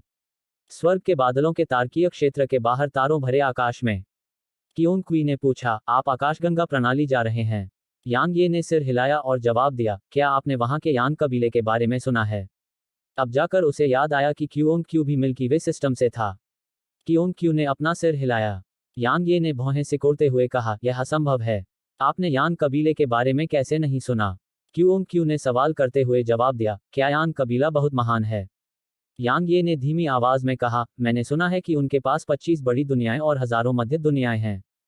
कियोन क्यू ने सिर हिलाया, अब मैं समझ गया। आप जिस यांग कबीले की बात कर रहे हैं, वह संभवतः आकाशगंगा प्रणाली के मध्यम ब्रह्मांड में है। एक मध्यम ब्रह्मांड? यांग ये ने भौहें सिकोड़ते हुए कहा, क्या मतलब है तुम्हारा? कियोन क्यू ने बताया, बहुत समय पहले मिल्की वे सिस्टम वास्तव में बहुत छोटा था। हालांकि जब कई शक्तिशाली साधक वहां आए तो उन्होंने धीरे धीरे मिल्की वे सिस्टम का विस्तार किया। मुझे डर है कि कोई नहीं जानता कि मिल्की वे सिस्टम कितना विशाल है। एक बार जब यह बहुत विशाल हो गया तो छोटे, मध्यम और बड़े ब्रह्मांडों का जन्म हुआ। आप जिस यांग कबीले की बात कर रहे हैं वह शायद मध्यम ब्रह्मांड में है। जहां तक मेरा और आपके भीतर उस चीज के मालिक का सवाल है, हम बड़े ब्रह्मांड से हैं। तो यही कारण है। यांग ये ने सिर हिलाया। उसके बाद उसे कुछ याद आया और उसने कियोन क्यू को देखा, क्या दाववादी वस्त्र पहने बूढ़ा आदमी ज्यादा मजबूत है या यांग कबीला? यांग कबीला। कियोन क्यू ने उपहास करते हुए हंसते हुए कहा, मुझे नहीं पता कि यह क्या है, लेकिन मुझे आपको यह बताने की अनुमति दें कि यदि आपके भीतर के खजाने का मालिक यांग कबीले को नष्ट करना चाहता है तो उसे केवल एक शब्द कहना होगा। यांग ही अवाक रह गया। इस बीच कियोन क्यू ने कहा, वास्तव में उनकी तुलना बिल्कुल भी नहीं की जा सकती, क्योंकि उस शिवालय का मालिक आकाशगंगा प्रणाली के सबसे प्राचीन साधकों में से एक है। 12वीं पुस्तक का अंत। पुस्तक 13, उत्तराधिकार के लिए संघर्ष। प्राचीन साधक। यांग ये ने आगे कहा, क्या वे हमारे जैसे ही नहीं हैं? कियोन क्यू ने अपना सिर हिलाया, वे जिस तरीके से साधना करते हैं वह इस दुनिया से अलग है और यह आकाशगंगा प्रणाली के मध्यम ब्रह्मांडों के लोगों से भी अलग है। वे एक अलग तरीके से साधना करते हैं, लेकिन इसका प्रभाव एक ही होता है। हर कोई शक्ति और शाश्वत जीवन की तलाश में है। यांग ये ने थोड़ा सिर हिलाया और फिर उसने कियोन क्यू को देखा, क्या तुम मेरे साथ मध्यम ब्रह्मांड में आओगे या बड़े ब्रह्मांड में लौट रहे हो? कियोन क्यू ने बिल्कुल भी संकोच नहीं किया, मध्यम ब्रह्मांड। यांग ये उत्सुक था, क्यों? कियोन क्यू ने जवाब दिया, मैं वापस नहीं जा सकता। यांग ये हैरान था, क्यों? कियोंग क्यू ने बताया, वास्तव में मिल्की वे सिस्टम इस दुनिया की तरह ही है। आपको एक छोटे ब्रह्मांड से मध्यम ब्रह्मांड में चढ़ने के लिए एक स्वर्गीय क्लेश को पार करना होगा। मध्यम ब्रह्मांड से बड़े ब्रह्मांड में यात्रा करते समय भी ऐसा ही होता है। आपको जिस स्वर्गीय क्लेश का सामना करना पड़ता है, वह इस दुनिया के स्वर्गीय क्लेश जैसा नहीं है। यह वास्तव में भयानक है। मेरी वर्तमान स्थिति का तो कहना ही क्या, अगर मैं अपने चरम पर भी होता, तो भी मुझे इस पर काबू पाने की अपनी क्षमता पर पूरा भरोसा नहीं होता। यांग ये ने पूछा, क्या आकाशगंगा प्रणाली में भी स्वर्ग दाव है? बेशक, क्यूओंग क्यू ने आगे कहा, हर दुनिया में एक स्वर्गीय दाव होता है, और उनके बीच केवल ताकत का अंतर होता है। तुम्हारी वह दोस्त, लिटिल स्काई, वास्तव में अभी भी अपनी युवावस्था में है। इसके अलावा, उसने अपना खुद का दाव नहीं बनाया है। अन्यथा, उसे सभी चीजों की ताकत पर भरोसा करने की जरूरत नहीं होगी। यांग ये ने अपना सिर थोड़ा हिलाया, चलो अभी इसे छोड़ देते हैं। यह बहुत अच्छा है कि तुम मेरे साथ आ रहे हो, क्योंकि मुझे मदद की जरूरत है। कियोंग क्यू बहुत ताकतवर था, खास तौर पर अब जबकि कियोंग क्यू अभी भी पूरी तरह से ठीक नहीं हुआ था। एक बार कियोंग क्यू पूरी तरह से ठीक हो गया, तो साधारण जेनेथ रियल्म विशेषज्ञ भी निश्चित रूप से उसका मुकाबला नहीं कर पाएंगे।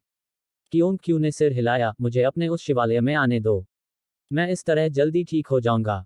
यांग ये ने उसकी ओर देखा, क्या तुमने पहले भी वहां जाने से मना नहीं किया था? कियोंग क्यू ने जवाब दिया, वहां बहुत सारे विशेषज्ञ हैं। खासकर अब जब आप मिल्की वे सिस्टम जा रहे हैं। वह जगह सभी प्रकार के विशेषज्ञों से भरी हुई है। इसलिए, मुझे अपनी पूरी ताकत वापस पा लेनी चाहिए, नहीं तो मैं किसी भी समय मारा जा सकता हूँ। यांग ये ने थोड़ा सिर हिलाया, अपनी वर्तमान ताकत के साथ मेरे साथ यांग कबीले में आना आपके लिए बहुत खतरनाक है। बच्चे, तुम्हारे लिए भी यही बात है। तुम्हारी वर्तमान ताकत बहुत कमजोर है। मजबूत बनने के लिए कड़ी मेहनत करो। जैसे ही उसने बोलना समाप्त किया, वह आदिकालीन शिवालय में प्रवेश कर गया। मजबूत होना। यांग ये ने धीरे धीरे अपनी मुट्ठियां कस लीं। उसे और मजबूत होने की जरूरत थी। यांग कबीले का तो जिक्र ही नहीं, सिर्फ नेदर पवेलियन और लिन कबीले का, जिसे यांग जुबान ने खत्म कर दिया था, वह अस्तित्व नहीं था जिसका वह विरोध कर सकता था। अगर वह अपनी मौजूदा ताकत के स्तर पर यांग कबीले में वापस लौटता, तो लिटिल स्काई को बचाने की बात तो दूर, वह अपनी जान भी गंवा सकता था। यांग ये बहुत देर तक चुपचाप वहीं खड़ा रहा, और फिर उसने अपनी चेतना को अपने शरीर में विसर्जित कर दिया और अपने क्लोन को तीसरे स्तर पर स्थित साधना कक्ष में भेज दिया। वहां केवल दो लोग थे, जियाओ युक्सी और एन नानजिंग। इस समय, आन नानजिंग पैर मोड़कर बैठी थी, और उसके ऊपर एक छोटी सी सुनहरी आकृति लगातार कलाबाजियां दिखा रही थी। विरासत। उस दिन एन नानजिंग ने मार्शल गॉड की विरासत को पूरी तरह से आत्मसात नहीं किया था। इसलिए, उसने इस जगह में प्रवेश करने के बाद इस पर ध्यान केंद्रित करना शुरू कर दिया था। यह कहा जा सकता है कि एक बार जब वह इसे पूरा कर लेगी, तो उसकी ताकत में गुणात्मक उछाल आएगा।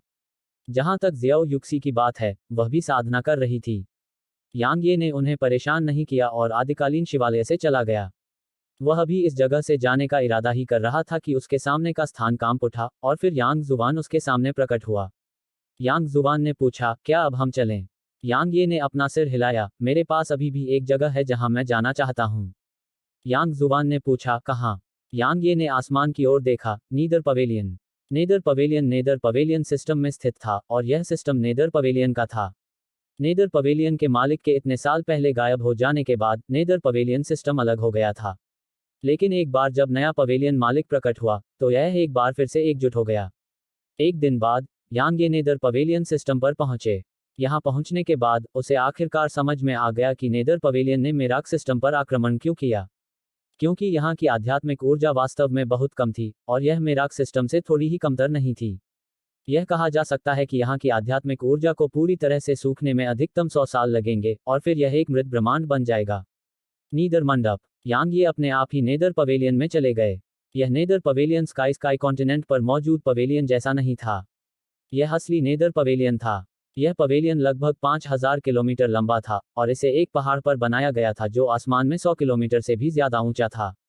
यह बहुत प्रभावशाली था, अत्यंत प्रभावशाली। यांग ये अभी पहाड़ की तलहटी पर पहुंचा ही था कि काले वस्त्र पहने एक व्यक्ति उसके सामने प्रकट हुआ। क्या मैं जान सकता हूं कि तुम यहाँ क्या कर रहे हो? यांग ये को तुरंत समझ आ गया कि वे जानते हैं कि वह कौन है। यांग ये ने जवाब दिया, कृपया अपने मंडप मास्टर को सूचित करें। बस उसे बताएं कि मैं, यांग ये, उससे मिलने आया हूं। काले लबादे वाला आदमी एक पल के लिए चुप हो गया, और फिर उसने कहा, 1 मिनट रुको। बोलते ही वह तुरंत गायब हो गया। लगभग 1 दर्जन सांसों के बाद, वह एक बार फिर यांग ये के सामने आया, मेरे साथ आओ। जैसे ही उसने बोलना समाप्त किया, वह छवियों की एक श्रृंखला में परिवर्तित हो गया और दूर जाकर गायब हो गया। यांग ये ने अपना दाहिना पैर नीचे दबाया और एक प्रकाश की किरण में तब्दील हो गया जो काले वस्त्र पहने आदमी के पीछे चली गई। यांग यी को एक हॉल के सामने पहुंचने में ज्यादा समय नहीं लगा और फिर काले लिबादे वाले आदमी ने उसे अंदर जाने का इशारा किया। यांग ये ने थोड़ा सिर हिलाया और हॉल में प्रवेश किया। हॉल बहुत बड़ा था और उसमें केवल एक ही व्यक्ति था, नेदर पवेलियन का मास्टर। पहले की तरह वह उसकी शक्ल नहीं देख सका। वह अचानक बोली, क्या तुम्हें कुछ चाहिए? यांग ये ने जवाब दिया, मैं यांग कबीले में वापस जा रहा हूँ, लेकिन मैं बिल्कुल अकेला हूँ। मुझे उम्मीद है कि नेदर पवेलियन मेरी मदद करेगा। वह मूर्ख नहीं था, इसलिए वह वापस आते ही यांग कबीले के खिलाफ नहीं जाएगा। यह मौत मांगने से अलग नहीं होगा। उसे यांग कबीले के कुछ सदस्यों का समर्थन प्राप्त करना था, तभी वह यांग यान और यांग डैंकिंग से लड़ सकता था। इसके अलावा उसे बाहरी सहायता की भी जरूरत थी। उसने यांग जुबान से पता लगाया था कि यांग कबीले के हर एक शिष्य जो बाहरी दुनिया में खुद को संयमित करते हैं, उनके पास अपनी ताकतें होंगी। उत्तराधिकारी के पद के लिए लड़ते समय ये ताकतें उनकी सबसे बड़ी मदद होंगी। क्योंकि यांग कबीले के शिष्यों के अलावा जो उत्तराधिकारी के पद के लिए लड़ रहे थे, यांग कबीले के किसी अन्य सदस्य को प्रतियोगिता में भाग लेने की अनुमति नहीं थी। यह पूर्ण निष्पक्षता की गारंटी देने और यांग कबीले को आंतरिक रूप से विभाजित होने से रोकने के लिए था। बेशक यांग कबीले के सदस्य अभी भी गुप्त रूप से पक्ष लेंगे, लेकिन वे खुले तौर पर उन शिष्यों की सहायता नहीं करेंगे। संक्षेप में कहें तो यांग कबीले के जो अनुयायी उत्तराधिकारी के पद के लिए लड़ रहे थे, वे केवल अपने आप पर ही भरोसा कर सकते थे। उन्होंने जो शक्तियां स्वयं बनाई या बाहरी सहायता प्राप्त की, उसे उनकी शक्ति का ही हिस्सा माना गया। यांग ये यहाँ नेदर पवेलियन के मास्टर से मिलने आया था क्योंकि उसे नेदर पवेलियन का समर्थन पाने की उम्मीद थी। अपने दम पर लड़ना, उसे इससे डर नहीं था। हालांकि यह बहुत थका देने वाला था। इसके अलावा उसका मुख्य उद्देश्य लिटिल स्काई को बचाना था। अगर नेदर पवेलियन उसकी मदद करने को तैयार हो जाता तो उसके मौके बहुत ज्यादा होते। हॉल में एक क्षण का मौन छा गया और फिर नेदर पवेलियन के मास्टर ने कहा, हमें क्यों करना चाहिए? यांग ये ने उत्तर दिया, क्या तुम नहीं चाहते कि तुम्हारा नेदर पवेलियन और भी उच्च स्तर के ब्रह्मांड में प्रवेश करे? वर्तमान में तुम्हारे पास एक मौका है और वह मौका मैं हूं। तुम मेरे माध्यम से एक उच्च स्तर के ब्रह्मांड में प्रवेश कर सकते हो, या फिर हम तुम्हारी वजह से इस दुनिया से गायब हो सकते हैं, है ना? उसने कहा, यांग ये, हम दोनों यांग कबीले की ताकत से अच्छी तरह वाकिफ हैं। भले ही मेरा निचला मंडप कमजोर न हो, लेकिन यह यांग कबीले से बहुत कमजोर है। अगर तुम उत्तराधिकारी का पद जीत जाते हो तो यह बुरा नहीं होगा, लेकिन अगर तुम हार गए तो क्या होगा? राजघरानों में राजगद्दी के लिए लड़ाई के दौरान कितने राजकुमार अंत में शांतिपूर्ण जीवन जी पाते हैं? अगर तुम हार गए तो क्या जीतने वाला उत्तराधिकारी तुम्हें जीने देगा? क्या मेरे निचले मंडप को जीने दिया जाएगा? यांग ये ने उसकी आंखों में देखा, लेकिन अगर मैं जीत गया तो क्या होगा?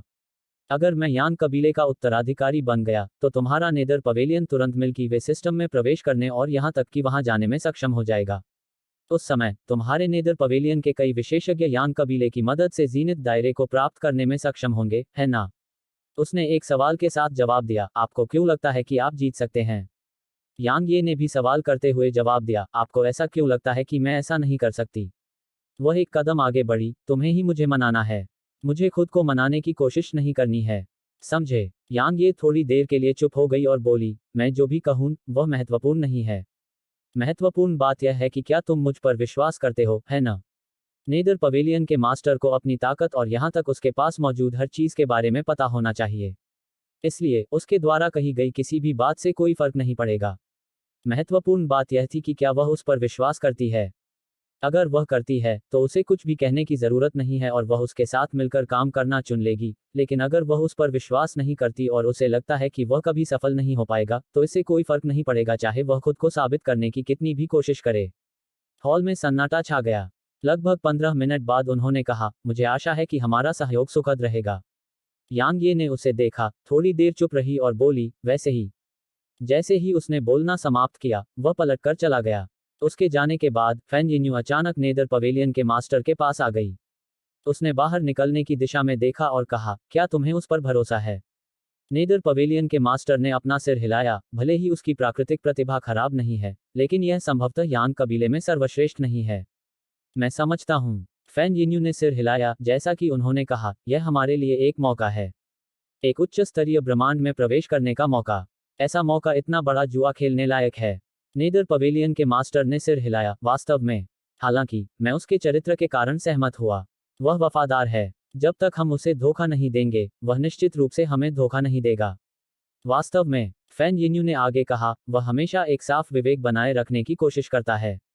इसलिए हमें उसके द्वारा हमारे साथ चालें चलने की चिंता करने की जरूरत नहीं है। नेदर पवेलियन के मास्टर ने आदेश दिया, जाओ और आवश्यक तैयारी करो। फैन यिन्यू ने थोड़ा सिर हिलाया और जाने ही वाली थी। हालांकि उसे अचानक कुछ याद आ गया और उसने कहा, कुछ ऐसा है जो मुझे लंबे समय से परेशान कर रहा है। मुझे उम्मीद है कि आप मुझे वह जवाब दे सकते हैं जिसकी मुझे तलाश है। नेदर पवेलियन के मास्टर ने कहा, आगे बढ़ो। फैन यिन्यू ने पूछा, मंडप मास्टर शाओसी कहाँ चले गए? वह स्वाभाविक रूप से नीदरलैंड मंडप के पूर्व मास्टर के बारे में बात कर रही थी। नेदर पवेलियन का मास्टर एक पल के लिए चुप हो गया। वह किसी को ढूंढने गई थी। कौन? दाओवादी पोशाक पहने एक बूढ़ा आदमी। हेलो दोस्तों, आप सभी लोगों से एक रिक्वेस्ट है कि कृपया एमपी स्टोरी बॉय चैनल को सब्सक्राइब करें और वीडियो को लाइक करें। कमेंट करना मत भूलिए। धन्यवाद।